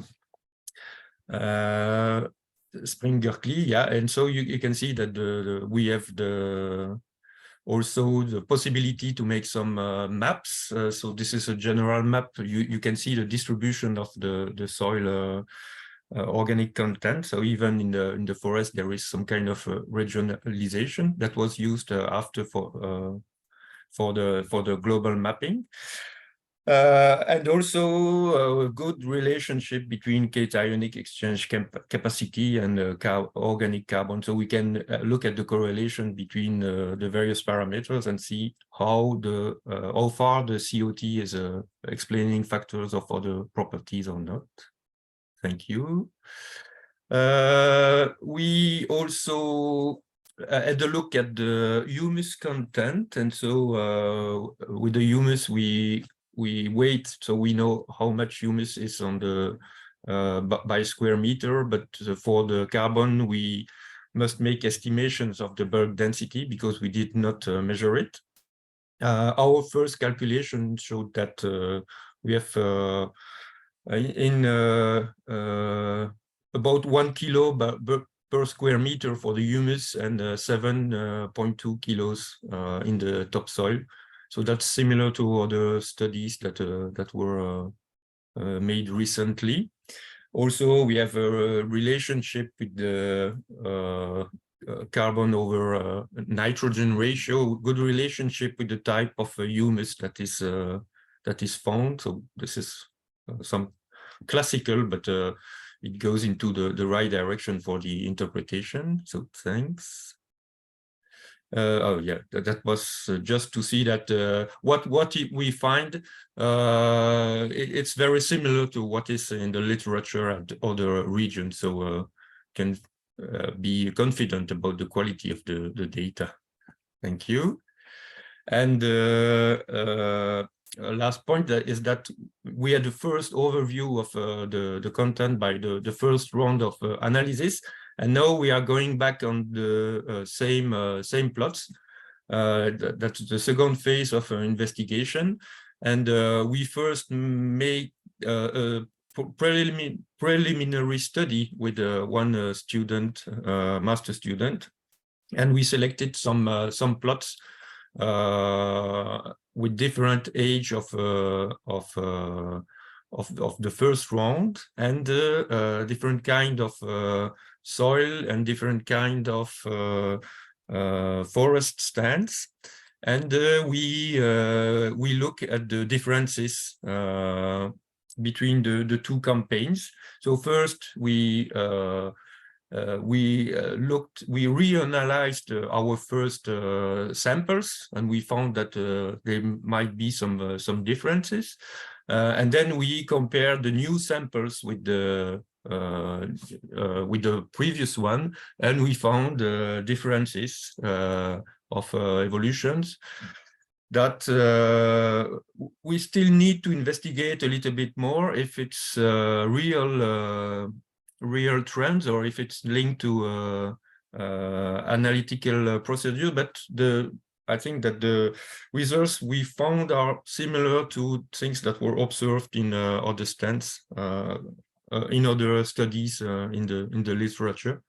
So maybe we can see an evolution of the stocks, but it's very difficult because the question about how you sample or how you discard the organic layers in the sample is very critical to that sense. Okay, I think it's finished for me. Yeah. So many thanks, Esther, Clémence, and Gilles, for this rather complete explanation of the things which are going on in the Walloon region. Jeroen, Not finished. Jeroen, sorry to disturb you, but Esther has still the last presentation. Sorry. I'm so sorry, Gilles. And I'm so sorry, Esther, please continue. I just thought you said I'm finished. In case that you should unmute yourself. Cannot Bill, hear you're you. muted.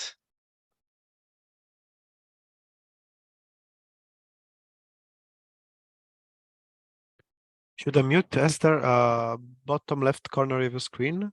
Click to unmute.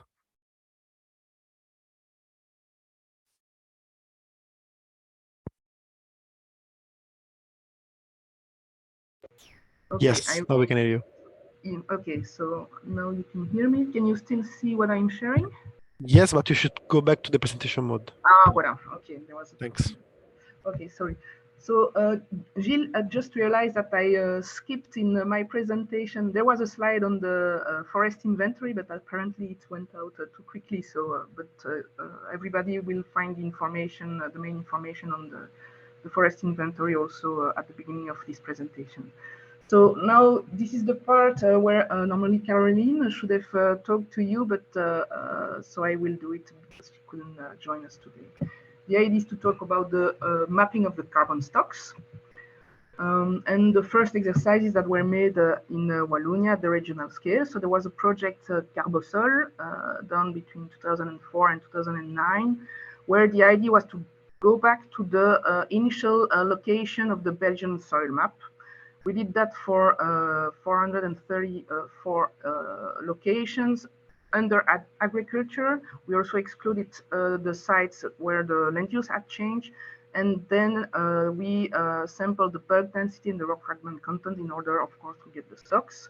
The sampling was done by horizon till the plow depth for cropland and 30 centimeters for grassland. So from that exercise, the stocks were available and associated uncertainties. And we did that also for landscape units. Landscape units are units of a certain soil type and a certain land use. And this was covering around 63% of the agriculture area. It's a stratified sampling approach.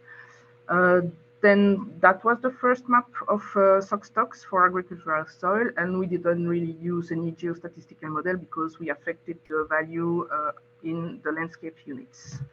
And first analysis of the drivers of stock change was done. You can see the map where you can see the red, and what we saw basically was a decrease of stocks in cropland and an increase in grassland. Then we went on for a new project, Carbiosol, which tackles both the soil organic carbon theme, but also the biological indicators topic. But here I just talk about the organic carbon content part. What was done was there to complement the network of Carbosol with 165 locations. So now we have a network of around 600 sites. It covers 83% of the agricultural area. And there we applied, and that was the work of Caroline, advanced geostatistical model to get a second version of the map of stocks for agricultural soils, and this was published in Geoderma in 2017. So from that geoprocessing model, we also applied it not only on agricultural soil, but also on forest soil, because Gilles told you that we had the carbon data for forest. So we were able to realize a first map of content for both types of use. And you can see the second map here. The idea also was to compare finally the results from the Carbosol project and the results from the important Requasuite data containing thousands of data.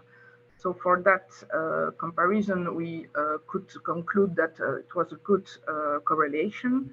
And then we decided to develop a special modeling exercise for application on the Requasuite data. And that was a big work as well, and we were then able to have map of organic carbon content from topsoil agriculture under agriculture from the Requasuite data, and that is the map that Clémence showed you previously.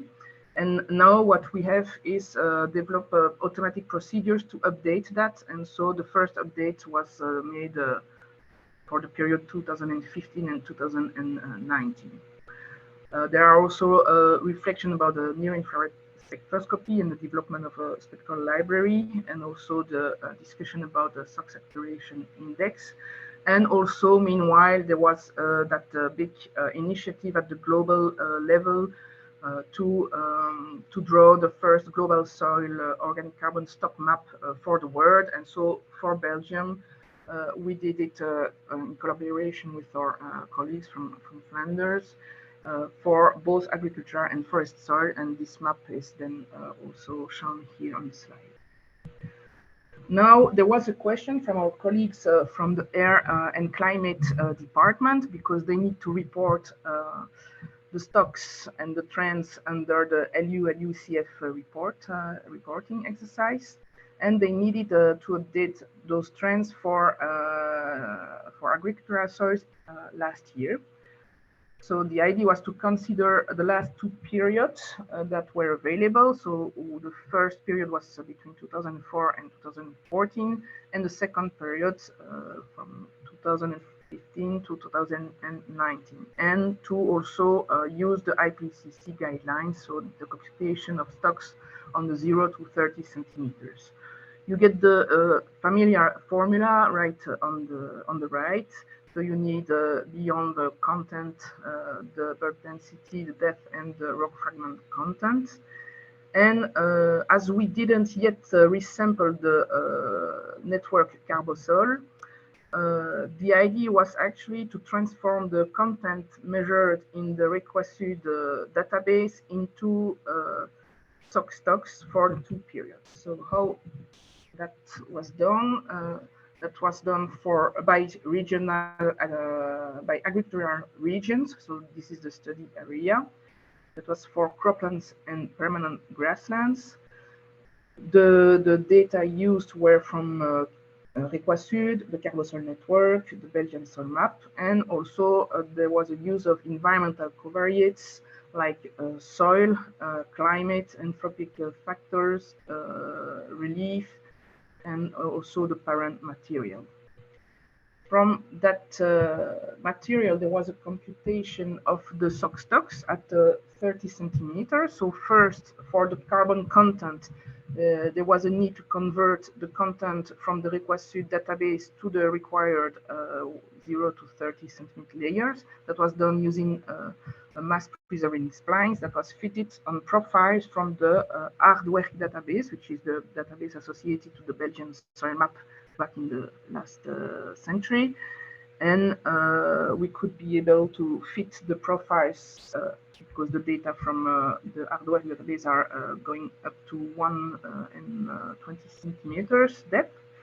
And we consider that the carbon content at the sub horizon were the same than at that time, but the topsoil was updated with the Carbosol data. From there, we were able to derive functions that were then predicting the carbon content until the 30 centimeter depth. There was a cross-validation exercise. You can see here the results for cropland and grassland, so that was pretty good. And from, for example, we can say that the carbon content at 30 centimeters represent around 93% of the content at 25 centimeters, which is the average depth in cropland from the Requesud data. And it represents around 70% of the carbon content at 15 centimeters in grassland, which is also the depth used for the routine analysis by Requesud. On bulk density and rock fragment content, there was a use of pedotransfer function and the best fit out of them, and it was based on the measured data, Carbosol data. The idea was to have generalized boosted models from machine learning technique. And here is shown the best fit for, on the left for bulk density, on the right for rock fragment content. And you can see all the covariates that were used to derive that pedotransfer function. Then you can gather all your parameters to compute stocks. There was also an external validation done based on the Carbosol site. I'm not going to enter into the details here, but the idea was that it was pretty good, R squared of 0.7. And there was also all work on the assessment of uncertainties using uncertainty propagation and Monte Carlo simulations. And basically, it's usual, but the main uncertainties are applying for rock fragment content, then bulk density, then the carbon content. Those are the results from that exercise for the 2 periods. We don't have yet the maps as such, but you can see basically what is going to happen. On the right, you have graph, maybe a bit small, but well, the first period is in orange. The second one is, so the more recent one is in green. And at the upper side is for cropland, and down the graph it's for grassland. I put a circle of red when there was a significant decrease, and a circle of green when there was a significant increase. So you can see that in cropland, we can see some significant changes, but that can be both the decrease or an increase, and it is the same for grassland. We are now trying to analyze further the reasons behind, but we have not yet that analysis done here. So just to conclude now for our presentation, so we can see that the soil monitoring can be based actually on various types of geodatabase. That can be soil map, networks, remote sensing, legislation, routine analysis research project. And they all usually include the carbon content analysis. But what is more difficult is to get the bulk density in the rock fragment content. We are basing our regional monitoring on of carbon based on a double system. On the one hand, we have a systematic monitoring, which is available for resampling, and so for its Carbosol for agricultural soils and the forest inventory for forest soil. And on the other hand, we use soil routine analysis to get also an idea of the evolution through time and through space. And this has to be associated with the computational processes and pedotransfer function also. There is always an issue of expertise and technical references to make sure that the data are of good quality. Either you are working under legislation, either you are working in a voluntary area, voluntary approach, but this always requires technical references. It is important also to make those data available. This is what we do on our GeoPortal, and to get also updating procedures behind. And of course, we use those data for the state of environment to develop indicators and also to report at different levels, including EU levels, especially now that the climate legislation and environmental legislation are requiring more and more carbon content data. And of course, at the end, that allows us to identify, to propose decisions to our politicians to see what can be done to reverse some degrading trends. And with that, I thank you all for your questions, and I hope okay, you understand everything. Thank you. Thank you, Esther. Many thanks for stepping in for Caroline and presenting the Carbosol results as well. Yeah, now we will have some time for questions. Can I please ask you to ask for the word by clicking on the button reactions and then raise your hand.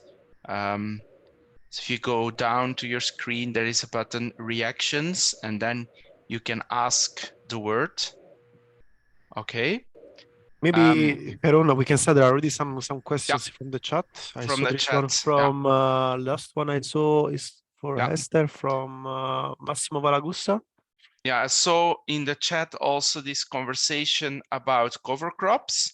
But then there was a question for Gilles, but Gilles have been interacting with the person. And then I think there are still two questions remaining.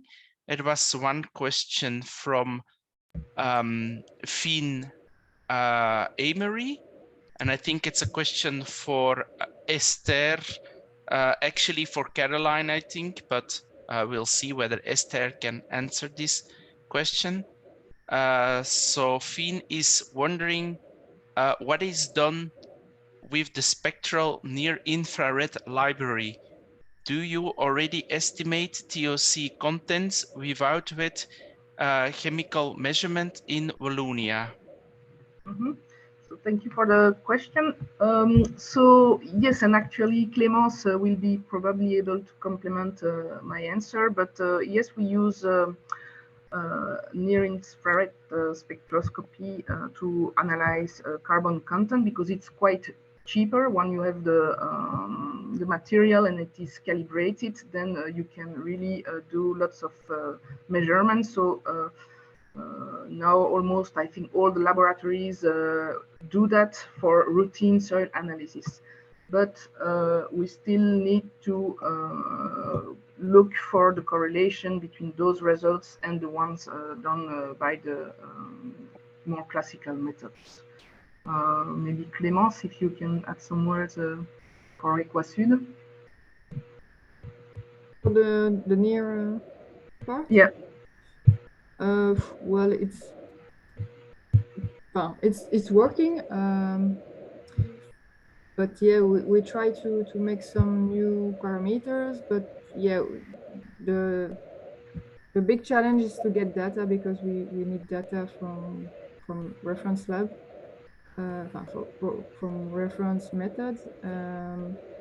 So it really works for carbon, for nitrogen, for clay it's a bit more difficult. And yeah. And it's really a basis for further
Well, come back. Time is up. Let's wait maybe a few more seconds to allow people to come back to their seats. That we start again with the second slot of the webinar, and I will give the floor again to Heron to introduce the next speakers. Thanks again. Thank you, Filippo. So welcome everybody again. In this second part, we will have the Flemish region and the Brussels Capital region talking about their monitoring programs. And first, we would like to give the floor to the Flemish region, where we will have Katrien Oorts from the Government of Flanders, Department of Environment and Spatial Development, and as well as Fien Emery from ILVO Plant Science Unit. So Katrien and Fien, the floor is yours. So can you see my presentation? Yes, indeed. Yeah, okay, thank you. Good afternoon, everybody. It's a pleasure to be here today. And together with Fien, I'm going to talk about the monitoring of soil organic carbon in the Flemish region. Our presentation consists of 4 parts. To start with, I'd like to say a few words about the history of soil organic carbon data and soil organic carbon monitoring in Flanders. Then I describe the design of the Flemish soil organic carbon monitoring network CMON. After that, Fien will give an overview of the sample preparation and analysis of CMON. And then I finish with some first results and future applications of the data of the CMON network. So let's start with a historical overview of soil organic carbon data and soil organic carbon monitoring in Flanders. Due to the time that we have, it will be not a very large overview, just a few things. So as we have seen already before, so our first and also last for Flanders systematic soil monitoring was the soil monitoring during the soil mapping campaign some 50 years ago. So for Flanders, we have 7,000 soil profiles with soil horizons and around 9,000 surface samples. And on these soil profiles and surface samples, a lot of analyses were done, like percentage of organic carbon and other basic soil parameters, but no bulk density was measured. You find all the data of this monitoring of aardewerk in the DOV Verkenner online. So for Flanders, it was the last systematic soil monitoring, but those data are already more than 50 years old and are also based on old methods. So as the previous speakers already have explained. So another source of soil organic carbon data in Flanders are the soil analyses of agricultural soils requested by farmers and done by the Bodemkundige Dienst van België.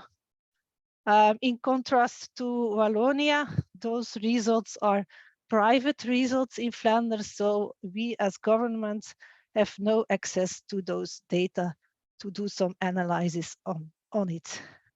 But we can already see some trends in organic carbon in agricultural soils. So organic carbon seems to be declining from the past up till now, and there are many arable soils that are low in organic carbon. From this data, we cannot derive organic carbon stocks because no bulk density was measured. So it's a good source of data, but it's no systematic soil monitoring and it's not a paired sampling. So, and then the last which was already mentioned also, that is the global soil organic carbon stock map. So here you see the global soil organic carbon stock map for entire Belgium. For Flanders, different methods were used for agriculture and forest. And also in Wallonia, different methods were used. And this map for Belgium we brought together 4 different maps, for 2 for Flanders and 2 for Wallonia, together in one map. So, and that was the soil organic carbon stock map for Belgium. So, but the problem with this map is that really different methods are used for the different land use categories and between Flanders and Wallonia. And especially for Flanders, there was a lack of recent data in the modeling for this global soil organic carbon stock map. So we can conclude that there is really a lack of recent soil organic carbon monitoring data in Flanders. And in contrast, there is an increased demand for those data. Firstly, regarding LULUCF, the land use change and forestry. It's an essential part of Flemish and EU climate policy. And now in Flanders, it's really based on limited data and old data about organic carbon stocks in mineral soil of different land use classes. So we do not need only agricultural soils and forest soils, but for example, also urban soils. And there is also an increase in the reporting requirements. So we really need more recent and more detailed data for all land uses. Secondly, there is a soil monitoring gap in Flanders of approximately 50 years. So we lack recent basic soil data. So we need them to derive soil indicators, to make thematic soil maps, to have basic data for modeling, and also to derive some pedo transfer functions. And finally, soil organic carbon plays a key role in climate adaptation and mitigation, biodiversity, growth, and fertility. So finally, in 2021, our new Flemish soil organic carbon monitoring network finally started. So, and this is the main part of the presentation of Fien and I, this new Flemish soil organic carbon monitoring network. So let's go to the design of this Flemish soil organic carbon monitoring network called CMON. So what is the aim of this monitoring network? So we want, how do you say?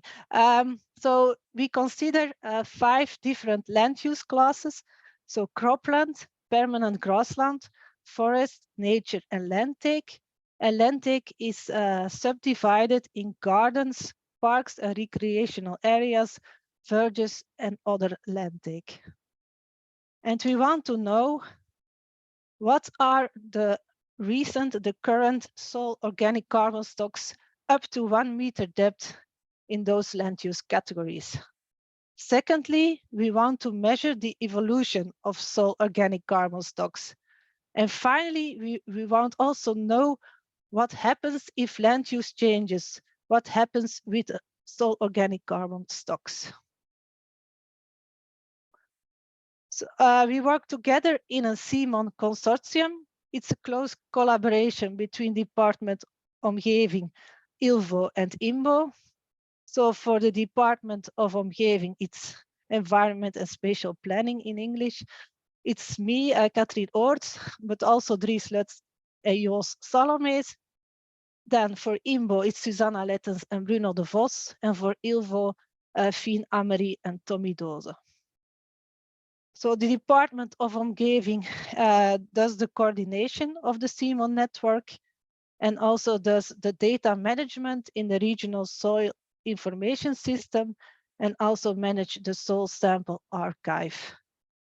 Then ILVO and IMBO, they do the soil sampling and the lab analysis. And the entire consortium is responsible for data processing, reporting, optimization, etc. So there was a preparatory study to define all the all the things that were important for the soil monitoring network, like the time frame. Are we going to consider percentage or stocks? What's the depth? How we will do it? What's the precision? Where we will do it? And what are the number of plots? So this report is in English. So when you want more details about the design and the decision made beforehand for our soil monitoring network, please, you can read this report in English.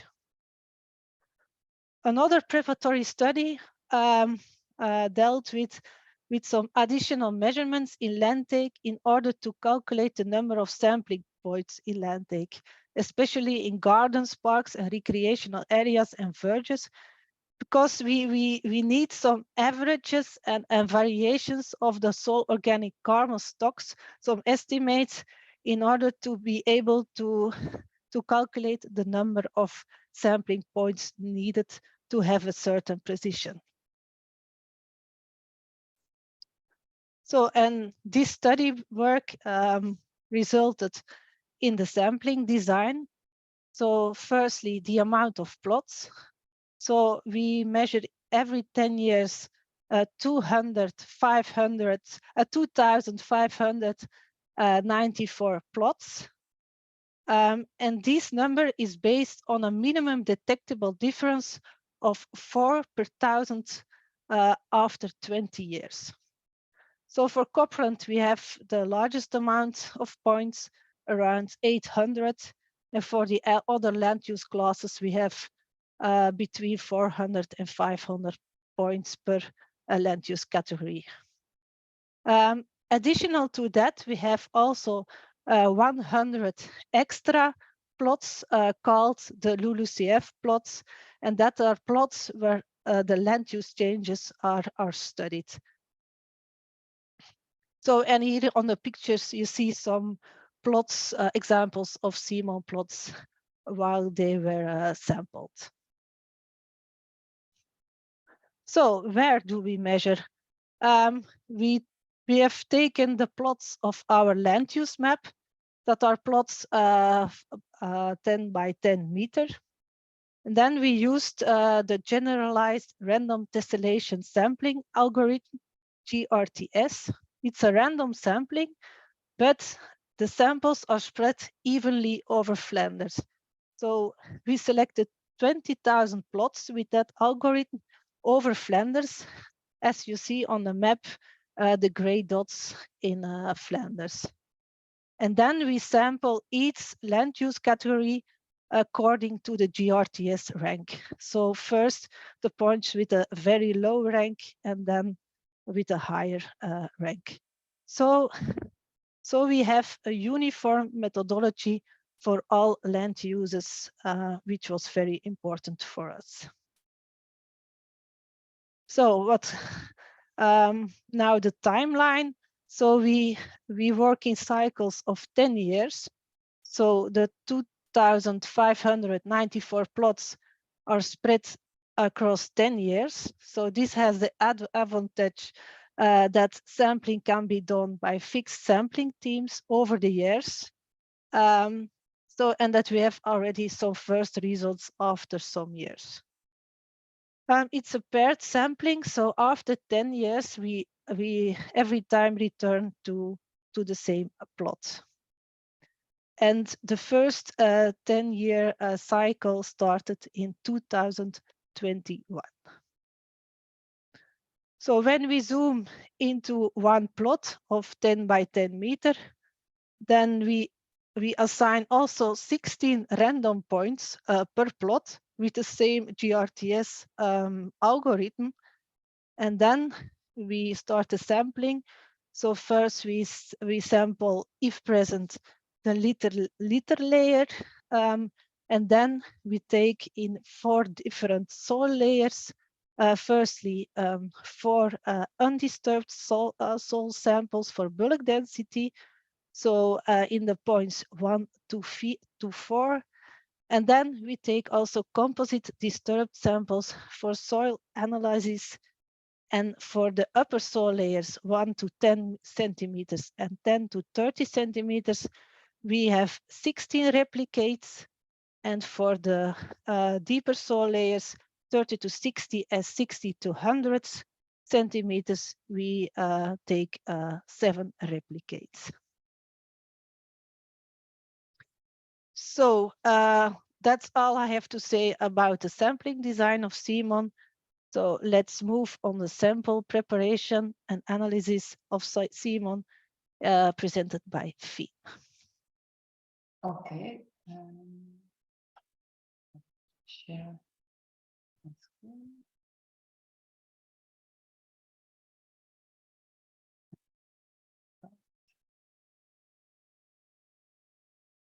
So can you all see the presentation and hear me? Yes, we can hear you and we can see the presentation. Great. So here I will show you some more details about sample preparation and the analysis of the carbon monitoring network in Flanders. Quite some details because I think it's really important to also tackle the sample preparation because it's often not, this information is often not available, and we especially want that it is the case for this carbon monitoring network. So we use the same protocol for all the land uses, so no differences between forest and cropland, for instance. We have also a very detailed quality assurance. I will talk about that later. And our soil analysis are bulk density, total carbon, inorganic carbon, total nitrogen, pH, texture, and NIRS, and also, of course, also terrain observations. And by distracting inorganic carbon from the total carbon, we get the organic carbon. And with the bulk density, we can then calculate the stocks of carbon, of organic carbon. So about the sample preparation. So Katrien just told that we get 16 undisturbed samples from one location. So these are 16 Kopecky rings, 4 from each layer. And then we also get 4 composite disturbed samples. So from also the 4 layers. We transport and store them cool.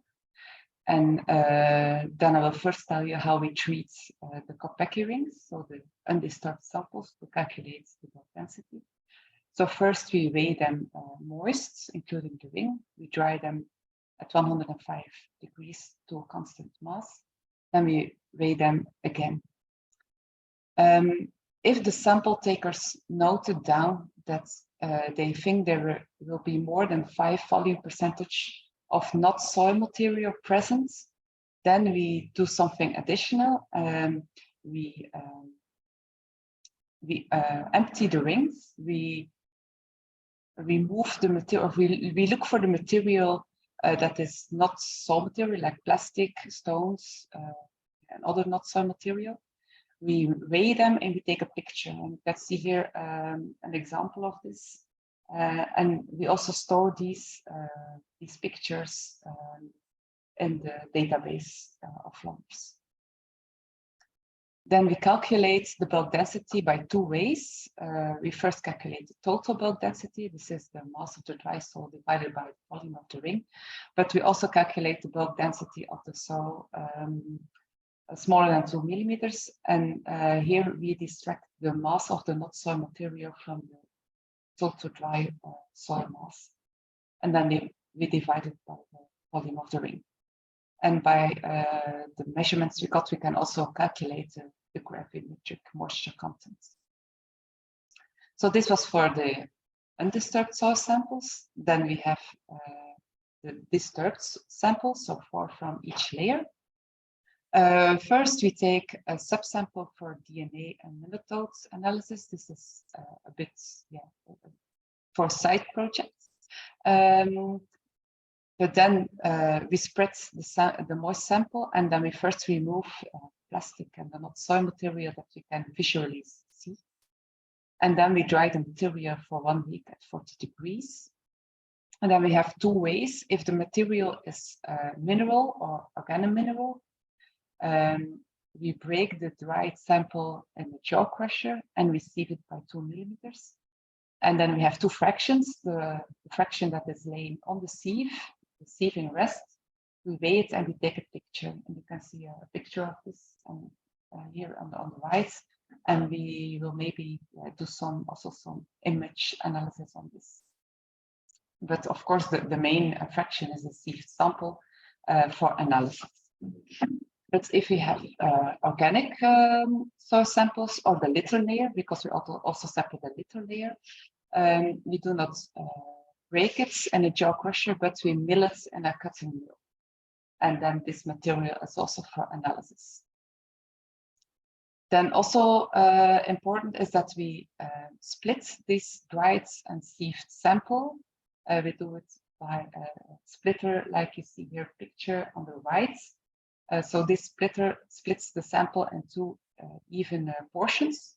And by doing this several times, we get a sample for lab analysis that we do not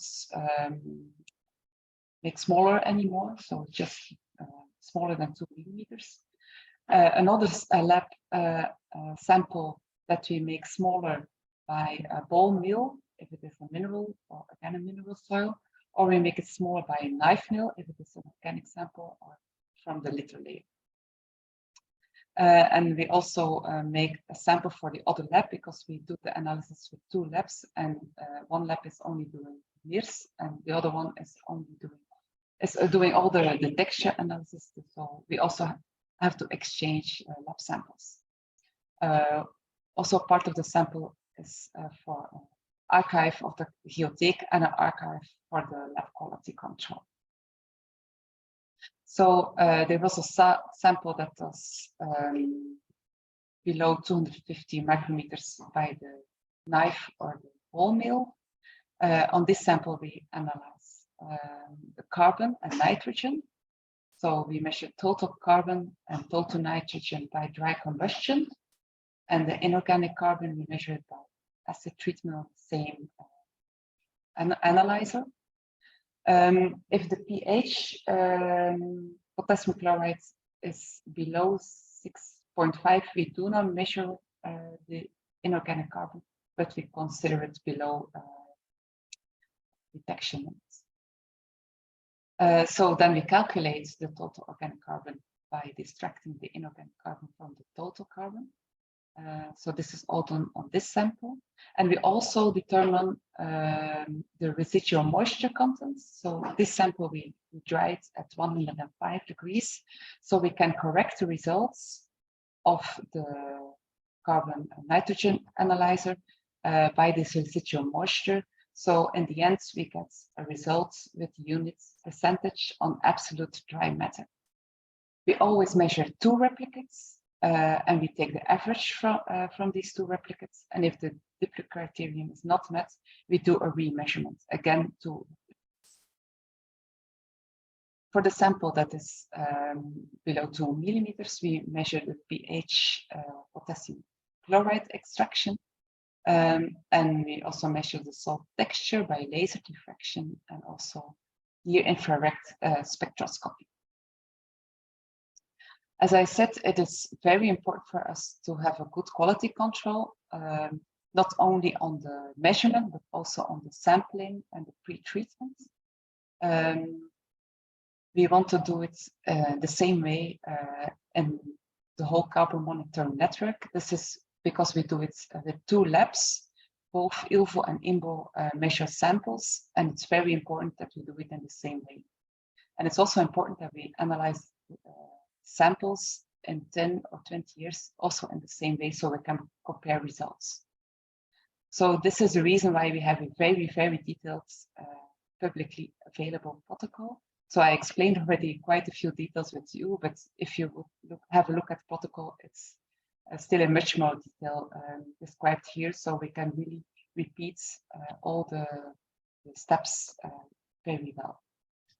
We also have very regular meetings with the consortium partners and with the labs to discuss problems, and if there is something not clear, we make it more clear in the protocol. And yearly, we also have a common sampling and treatments that we do together with the consortium, so we can detect problems here as well. Something else we do for quality control is the shadow monitoring. That's to assess the measuring variability on the carbon stocks. So by a remeasurement of 5% of the plots, we can get an idea of this measuring variability. So 1 year later, on the same plots, by the same protocol, by the same technical materials, same lab, the analysis is done again, the sampling, pre-treatment and the analysis. But what is different is the time, it's 1 year later, and also we switch the technicians. And it's a double blind method because the technicians don't know that they do this for the quality control. And we still have to start with this, but by this remeasurement, we will get a clear idea on the measuring variability. We do the analysis themselves by applying the ISO standards. And what is also important is that we use a common set of reference samples that were issued by proficiency tests. So both in the ILVO and IMBO lab, we use the same reference samples. These are measured with every sample. We measure for the carbon monitoring network. We measure these reference samples before in the middle and after every set. And by this, we can make a control charge, as you see, 1 year. And if there are some criteria, and when these are not met, we have to do the analysis again. And it's also possible by these control charge to compare the labs if we really measure this. Okay, then go back to Katrien again. Stop sharing.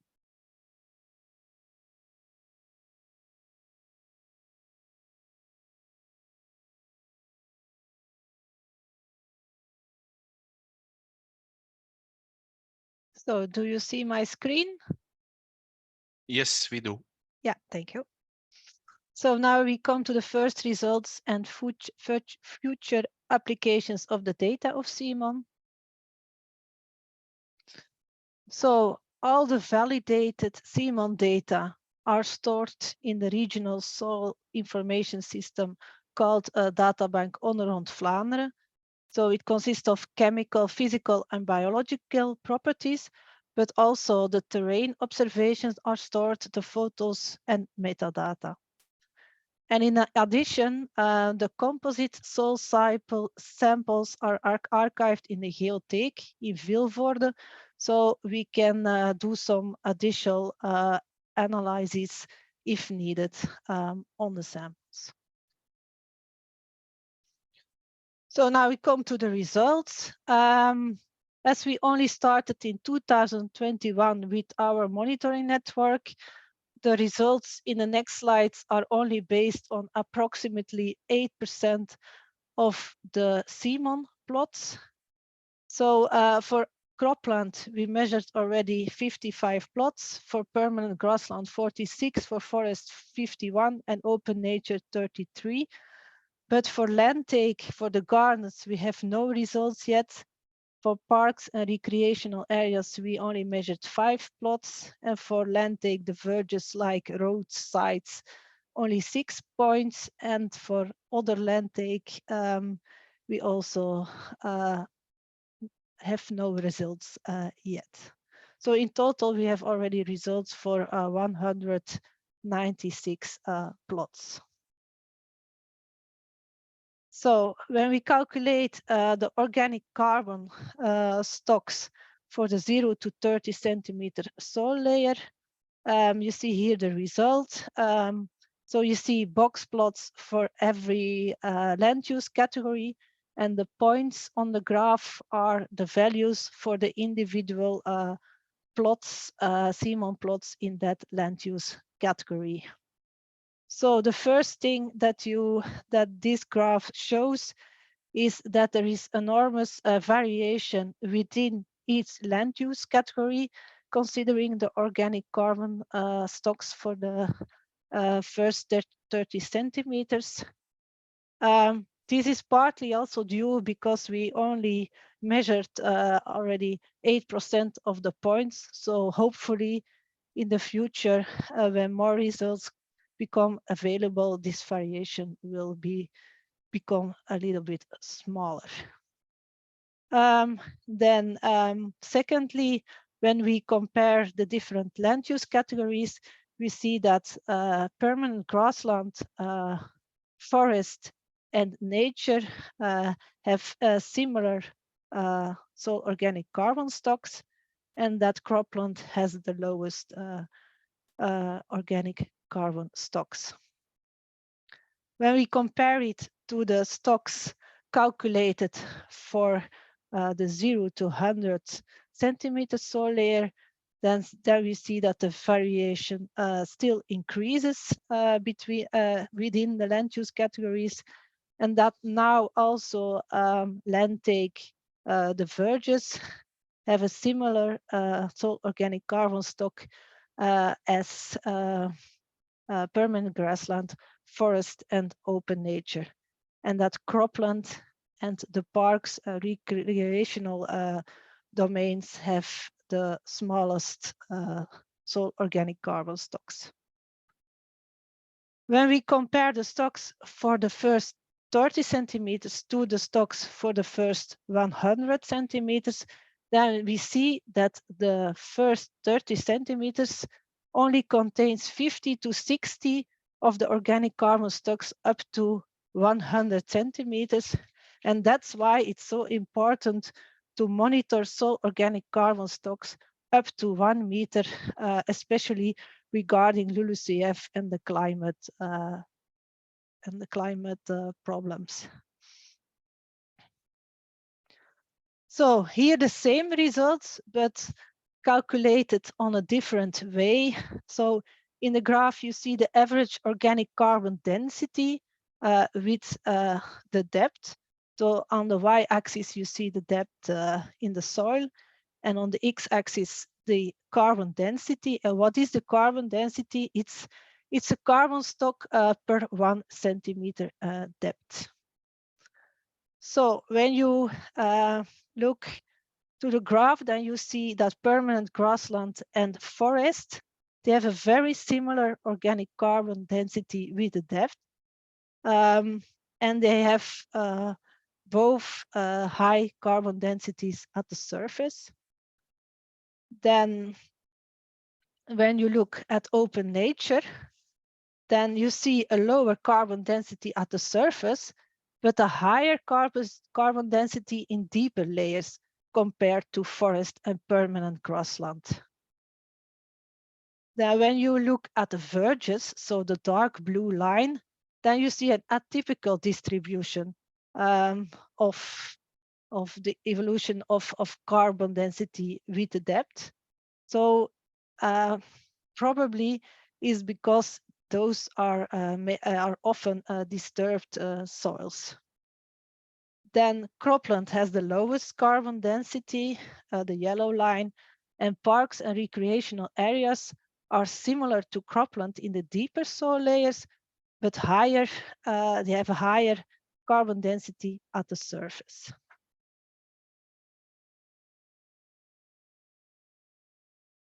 When you compare these first results of CMON with the results of the soil organic global soil organic carbon map, then you see when you take the average of all the pixels of the GSOC map for cropland, permanent grassland, and forest, then you see that we in the global soil organic carbon map, we estimated cropland, the organic carbon stocks of the first 30 centimeters smaller than in the CMON, in the first CMON results. So in GSOC map, we had 53 tons carbon per hectare, and in CMON now our first results indicates a stock of 61.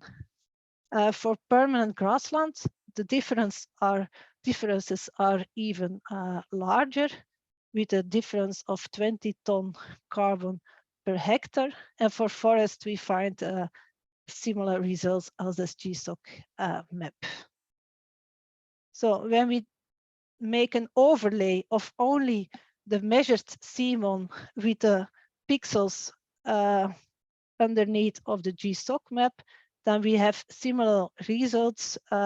So cropland was lower in the GSOC map, permanent grassland was much lower in the GSOC map, and forest and nature plots have similar stocks in the GSOC map as in CMON.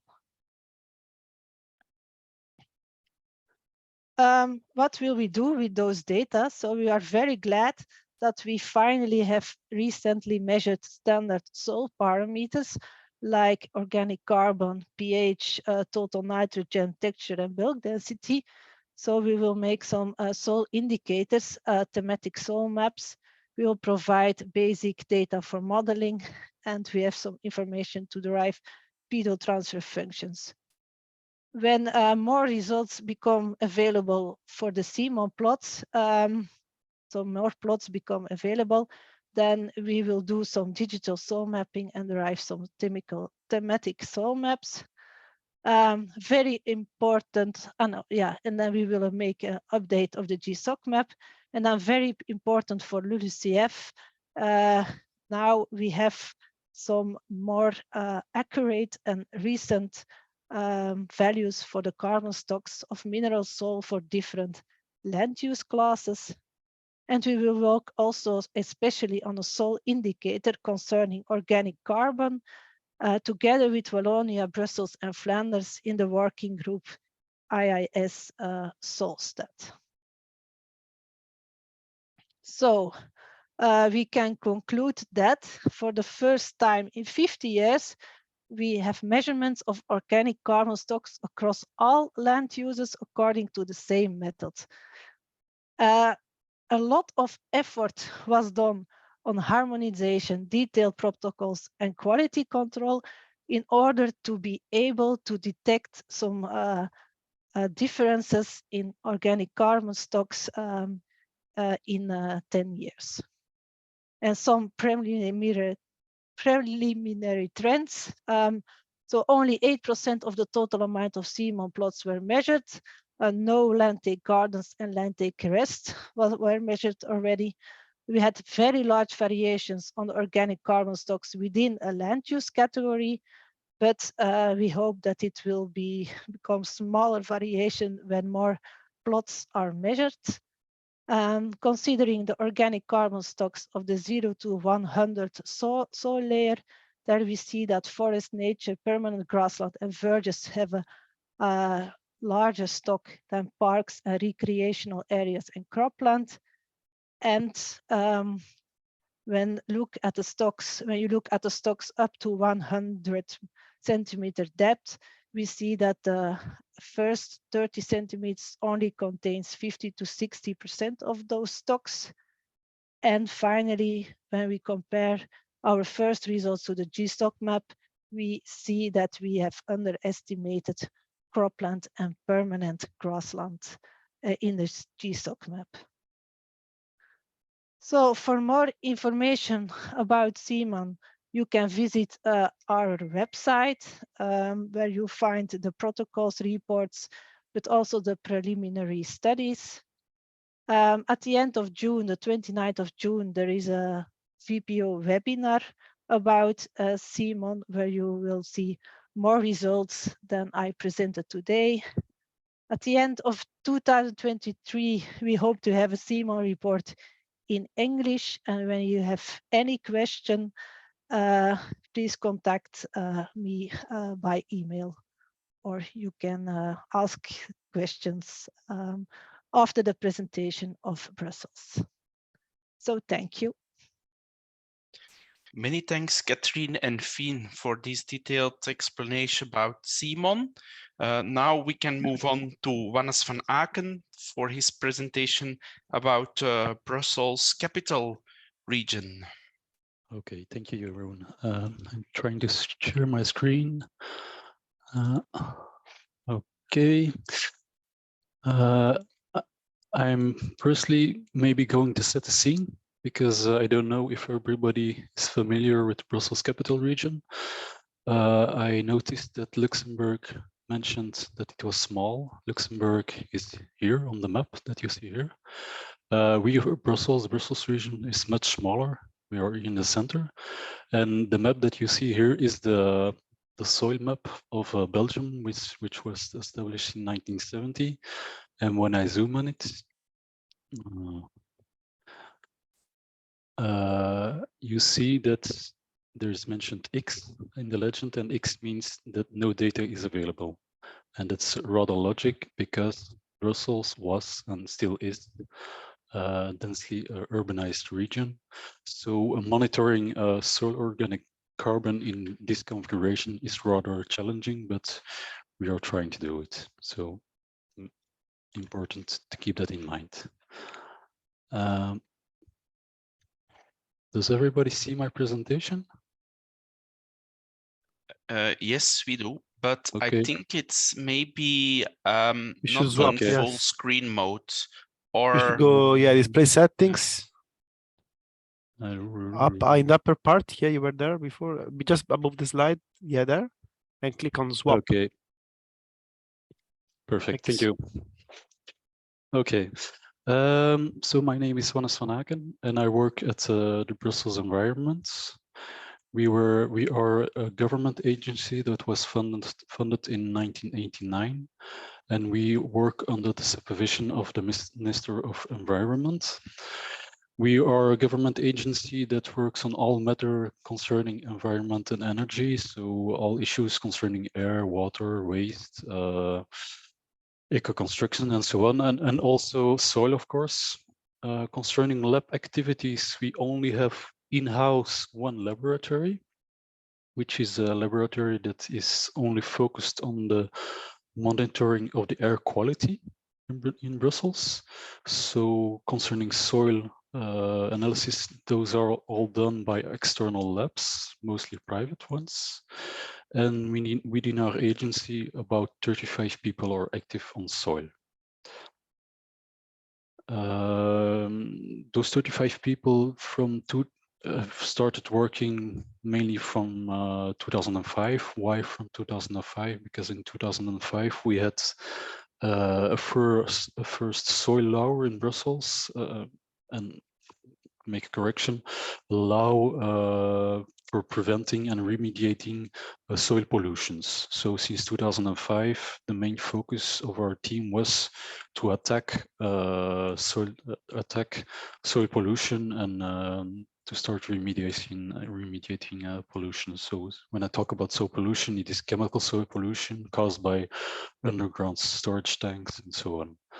But all of this changed in 2019 with the launch of the Brussels Good Soil strategy, which is a strategy that aims to protect and improve all soils in the Brussels capital regions, and it aims at an integrated management of the Brussels soils by addressing all threats and promoting the development of living soils as soon as possible.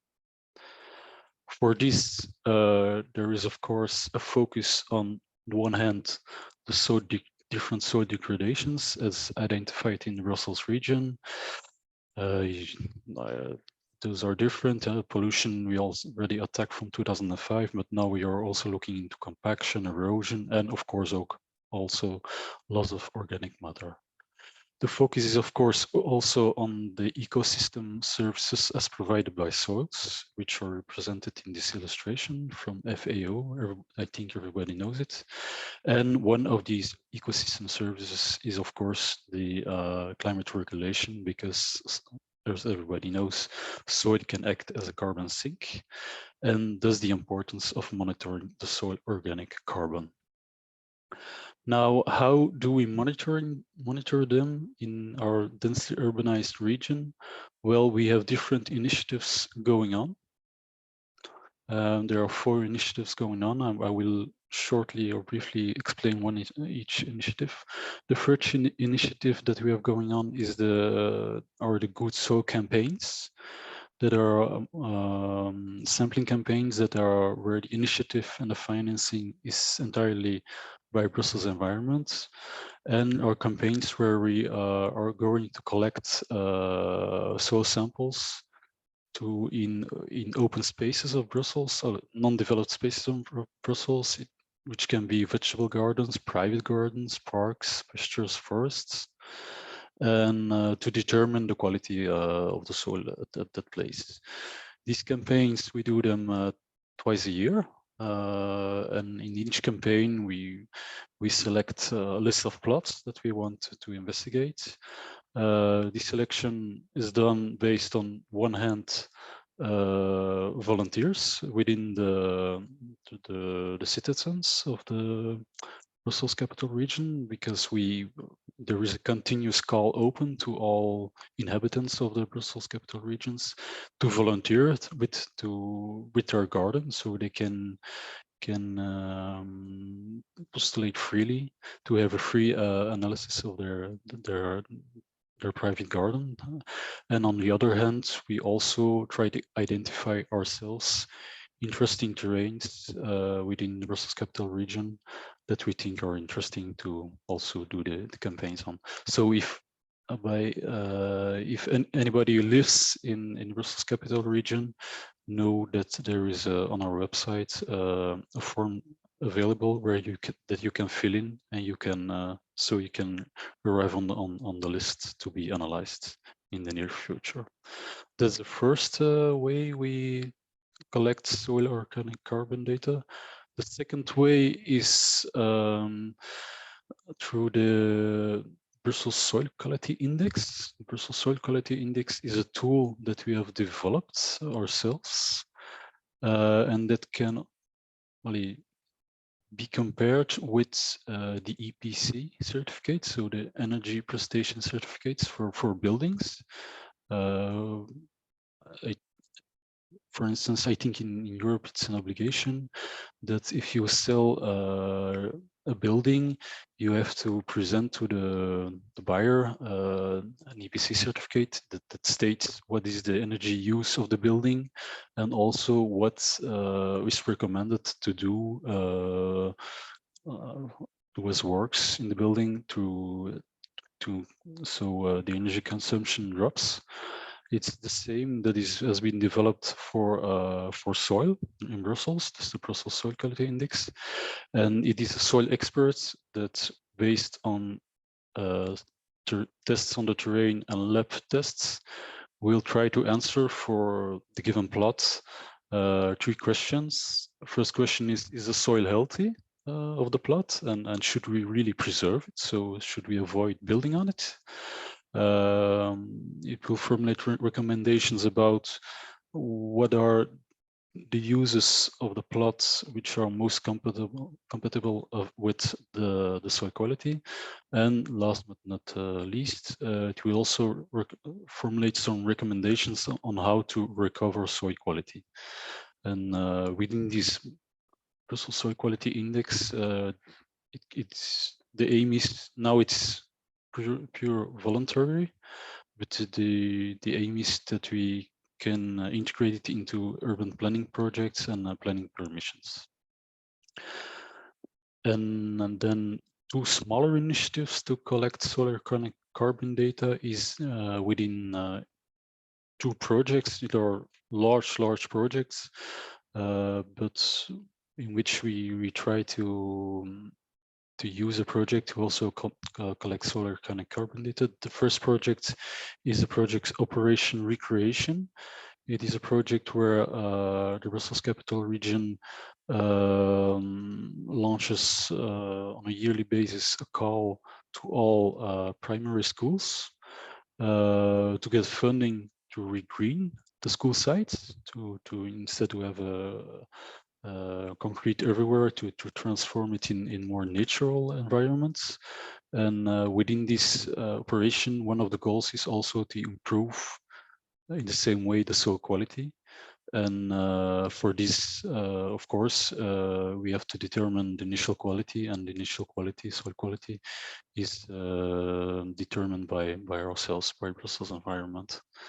And then the fourth and last initiative where we collect soil organic carbon data is within the Good Food project. Good Food is a project to facilitate and encourage urban farming in Brussels.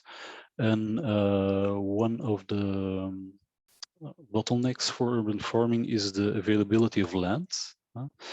So the Brussels region makes land available for urban farmers, and those urban farmers have to conclude a convention with our region.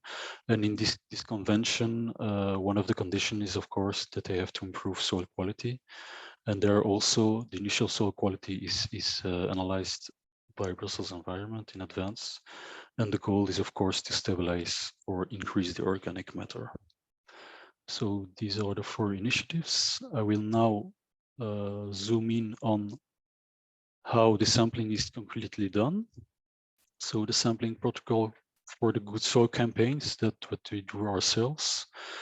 There we look first at the surface of the plot that we want to investigate, because depending on the surface of the plot, it will determine the number of research points where we will do analysis.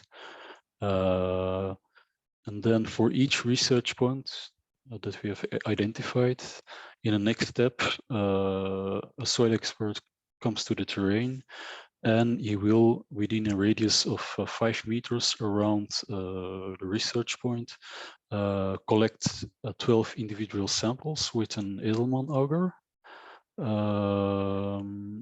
And he will mix them to form a composite sample. We always focus on the top interval, so the 0 to 30 centimeters. Well, that's the most important. Then the sampling protocol for the Brussels Soil Quality Index is somehow different, because there we try to have a more detailed view about soil quality of a plot. And there, in the first step is always to try, and I split the terrain in different homogeneous zones. And a homogeneous zone is a zone where the soil expert presumes or assumes that we have more or less homogeneous soil properties. So, for example, at the map that you see here, each color corresponds at homogeneous zones. And then for each homogeneous zone, a composite sample is taken. The composite sample is taken, it's made based upon minimum 12 individual samples. The minimum of 12 depends on the area of the homogeneous zones. Also here it is done with Edelman auger, focus on the 0 to 30 centimeter interval, and the sampling is done by an external soil expert. Once we have the composite samples, we send them to a laboratory, so an external lab, because we ourselves don't have our proper lab. Mostly it are private, sometimes it are public, and the last campaigns we see an evolution towards the network of requisites, that more and more samples are sent there.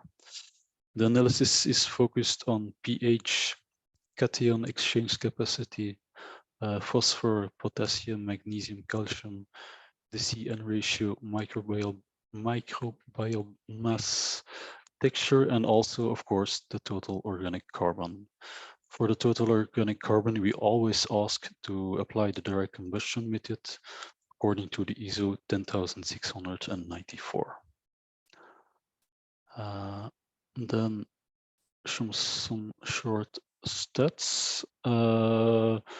We have began with all these, collecting all these data, I think by the end of 2021.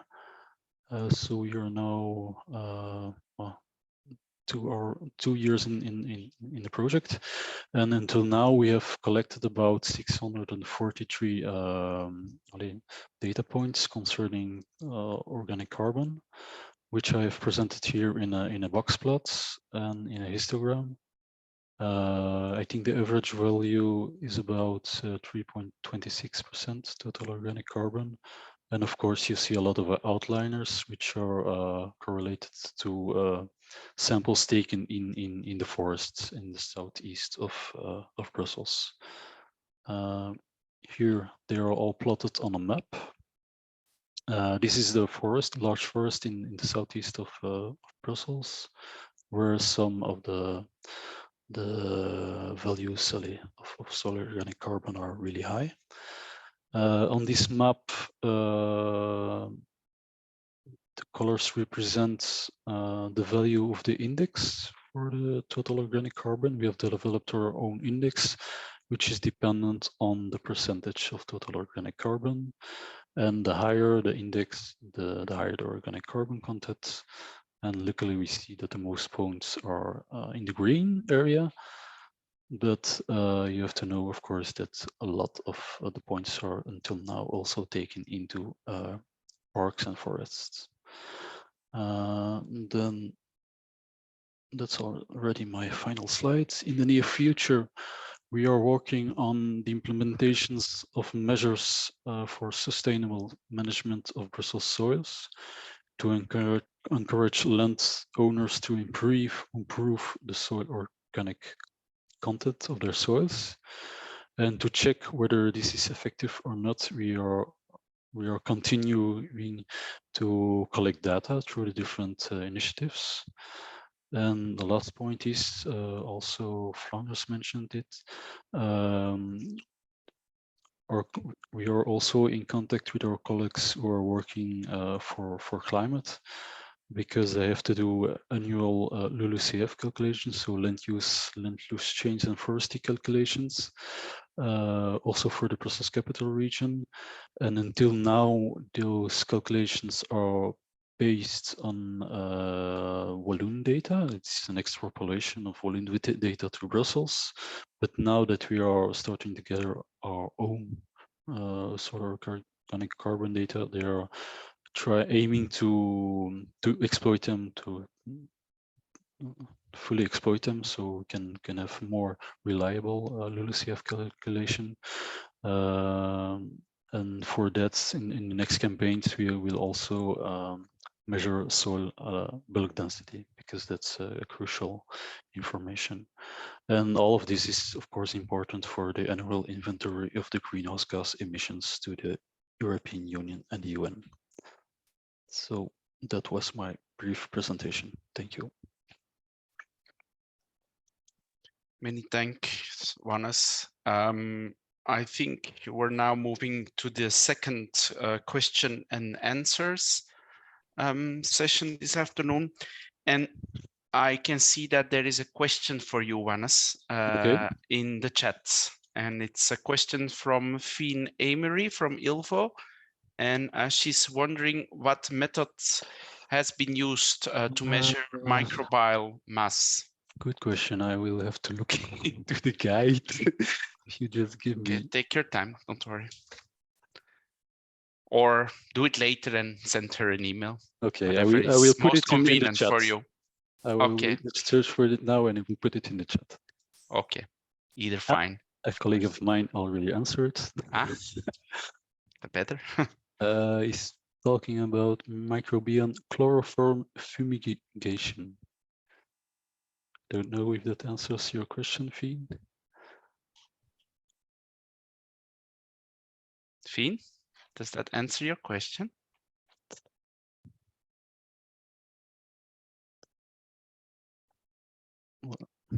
Okay, thank you. Please. Excellent. Are there any other questions?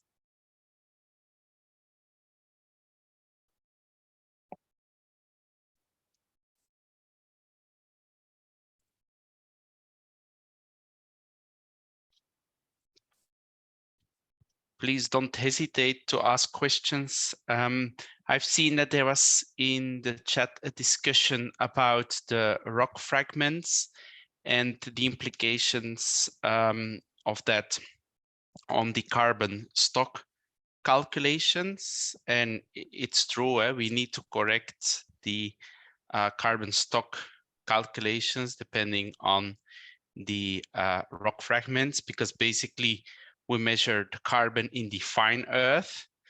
But if there are rock fragments, that part of the soil is not containing carbon. And so if you just make a stock calculation in kilograms per square meter or ton per hectare, and you consider the entire soil as being fine earth, then it needs to be corrected for those parts which are not fine earth. So the fraction fine, stone content fine earth need to be taken into consideration. That's why in the formula you see this fine earth term,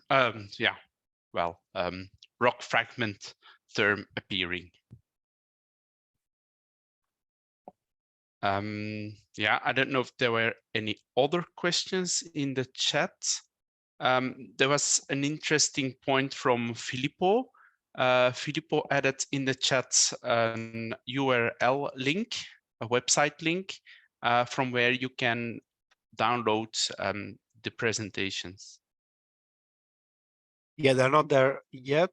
We will upload them in the next days, of course. And the recording of this. Yeah, everything will be available. And also, I encourage all the members of the BESOLAN network to navigate to the website, so to let us know if some information are missing. But of course, all the members of the other countries to let us know if you have any updates from your national soil laboratory networks. Again, this is an example on the kind of activities we may implement at the national level, also international level, because of course the invitation to attend this meeting was extended to different countries and members of GLOSOLAN. But again, I think it was a very successful webinar, and I would like to thank again the members of Belgium and Luxembourg laboratories, because they really show us a kind of initiative that can be, I hope, replicated in other countries. But again, let's see if there is any other questions. Otherwise, I don't know if Christophe, you want to move forward. I think the last item is just some closure of the meeting. I don't know if, Jeroen, you think there are any other questions? In the chat, just a comment from Esther. Esther Quat.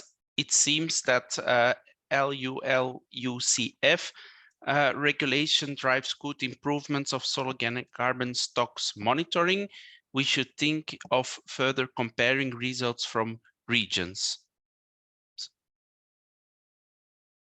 Yeah, and then there is an answer from Catherine. Esther, indeed, it is important to compare them between regions. And if I may, yes, indeed, this is like the Global Soil Partnership and these technical networks are really working a lot for this harmonization of methodologies. We need to harmonize this because, I mean, there are different institutions producing data. Of course, in this case, we're talking about laboratories. There are the places where sample center and numbers data come out. And of course, when we saw here the example of Belgium, when the issues that were faced in harmonizing data coming from different regions by different institutions using different methodologies. Well, one of the goals of GLOSOLAN is indeed to harmonize the methodologies in order to compare soil data in an easier way. So we are working on that by developing these standard operating procedures we started mostly with chemical parameters, but now we have some physical and biological parameters as well. And again, this is the same work has been done by the colleagues that are managing the INSI network, that is the International Network on Soil Information Institution. Well, that is the same topic. No, we should harmonize data at the moment they are generated, so within the laboratories, but also in the way they are digitalized and used to create digital soil maps. So again, we will continue with that. Any request, again, in terms of work to be done is welcomed, especially in terms of if you want to join some of the working groups. In GLOSOLAN, we have many people, many experts from all over the world dealing with harmonization of methodologies. It was mentioned, for instance, the microbial biomass. We have standard operating procedures that is about to be published. And I think this is the next example of the activities that we are doing to harmonize this. So theoretically, if all laboratories which are members of the network will follow the same procedures, we can then harmonize data easier. And this, of course, is the case for proficiency tests. So when we run inter-laboratory comparison for quality control purposes, or when we use this data for monitor organic carbon. Or let's talk also about the carbon market. No, sooner or later, farmers will be paid according to the carbon that we may stock in the soils. Well, we need precise data coming from different institutions, but in the same way. So this is why harmonization is critical from this perspective, and we will move forward with that, of course. And again, all these harmonized methodologies are living documents, meaning that we will revise them. So also, in case any laboratories is using a GLOSOLAN SOP and would like this to be revised because maybe the application field is limited or because there is something that can be improved, please let us know. And we can come back to that again and revise the protocols we worked on. So this was a comment from my side about this. I don't know if there is anything else from the chat. I see there is a comment. Yeah. There are a few questions coming in, so that's definitely great news. There's a first question about carbon quality or fractions. So if there is any news or information about this from the labs to share with us about carbon quality and fractions. I guess they mean physical fractions. That's a first question. And then there was another question about any ideas comparing the performance of models to map carbon stocks. And then, then there was these were the two new questions coming in.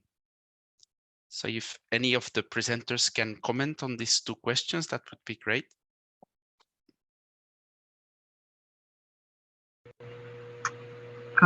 Yes, maybe, if I can, Jeroen. So news or information about organic carbon quality or fractionation.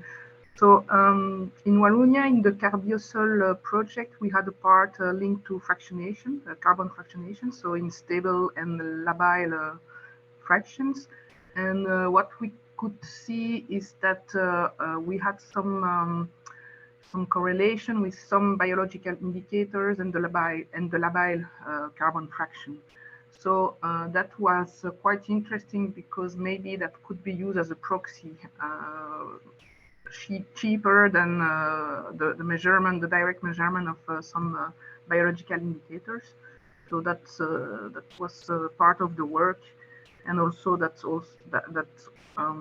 also interesting to distinguish between the concept of soil quality, because the stable part is more linked to the climate issue, and the labile part of the carbon is more linked to the fertility and the dynamic of the soil.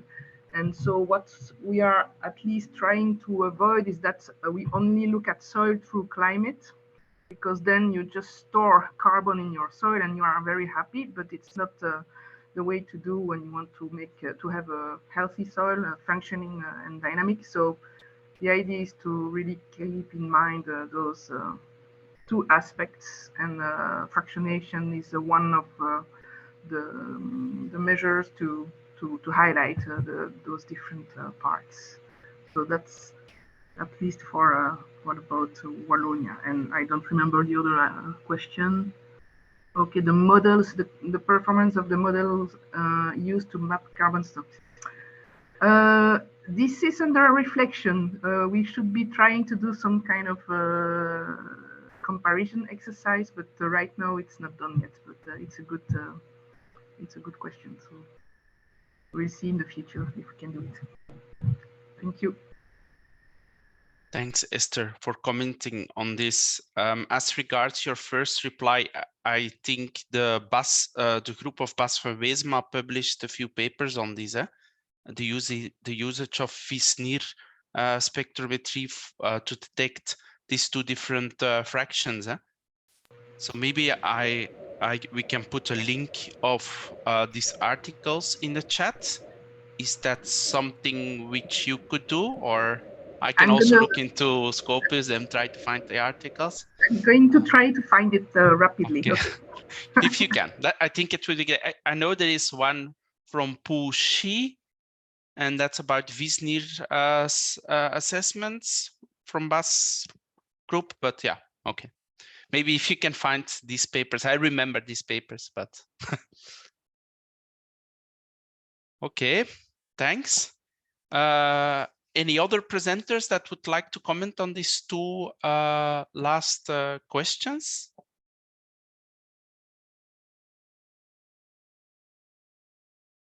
Yeah, I think for the models, in Flanders, we had no good recent data, so we didn't focus on the models yet. But what we see when we compare with some neighboring countries or some other European countries, we want also a very fine resolution in Flanders and in Belgium, because our land use is so diverse. So that's also really different from other countries. So it's interesting to look also what is the consequence of using really different resolutions on the results in Flanders. So for example, we did it for the GSOC map at 10 by 10 meters, then on 40 by 40 meters. So that was comparable, but at 1 by 1 kilometer, it was really a different result. So that's also an interesting point. Thank you for adding this comment. Well, reply basically on a comment. I think there is another question coming in. Also, the resolution of the modeling is interesting to look at.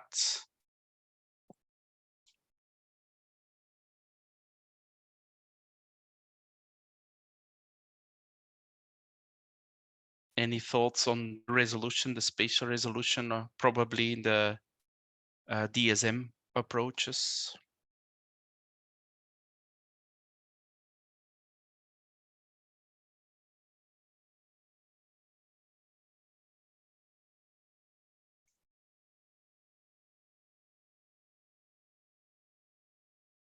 There's a reply from Simon.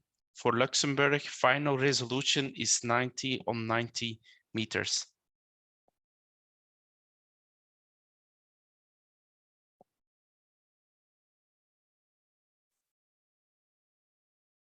And in the meanwhile, I can see Esther is doing her homework greatly.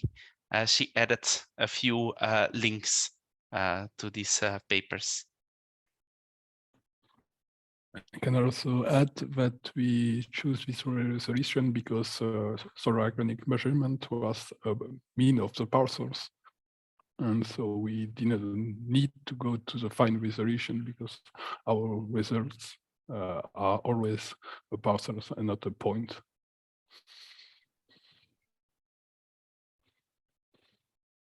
Thank you.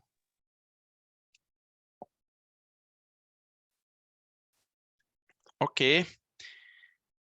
If there are no other questions, then I think we can move to the last part of today's webinar, which will be the wrap-up and the closure.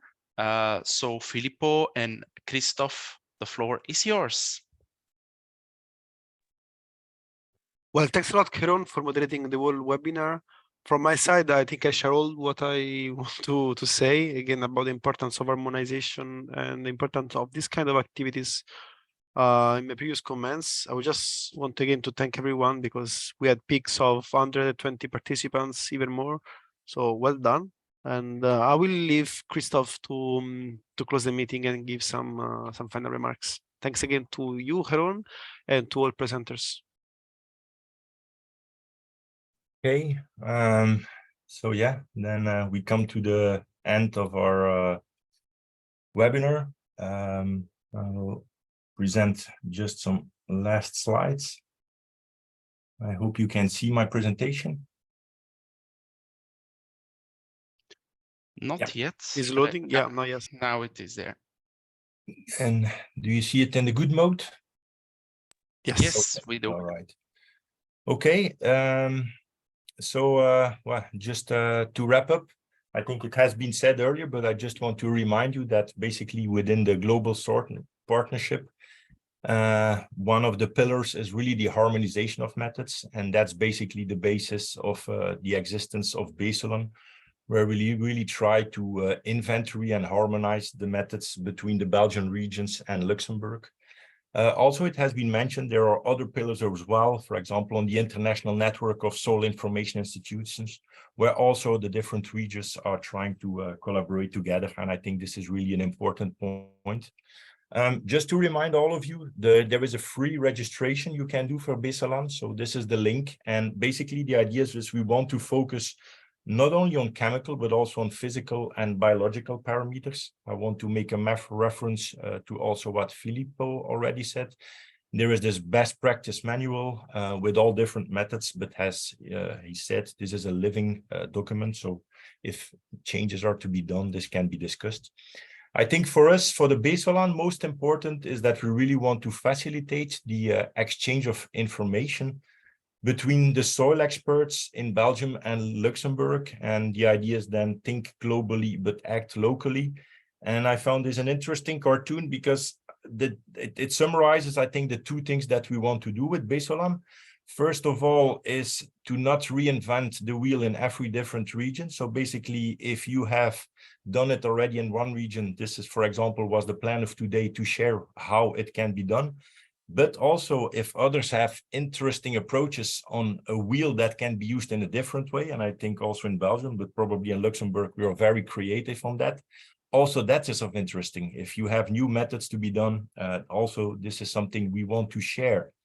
Then last but not least, I also want to say that if you register to BESOLAN, you have also access to a Teams workspace where we have gathered some general information, contact persons, whom to contact, and also some inventory of methods if you want to know in Belgium, for example, which lab is doing which parameter. Then last but not least, this was just the first webinar, but I think especially in the end, different questions pop up about, what about comparing models and so forth and so on. So I just want to say that, I mean, we have been thinking that other webinars could be of interest, for example, on also mentioned today, the common agricultural policy. Also innovative methods. I think today we have mainly focused on the, let's say, laboratory methods, but there are of course other methods.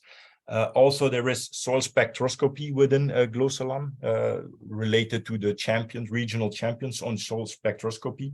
So this is just an invitation to all of you. If you have a short story to share, please contact us. Also, if you have ideas for webinars, like you say, this would be really interesting to compare those data or information between the regions.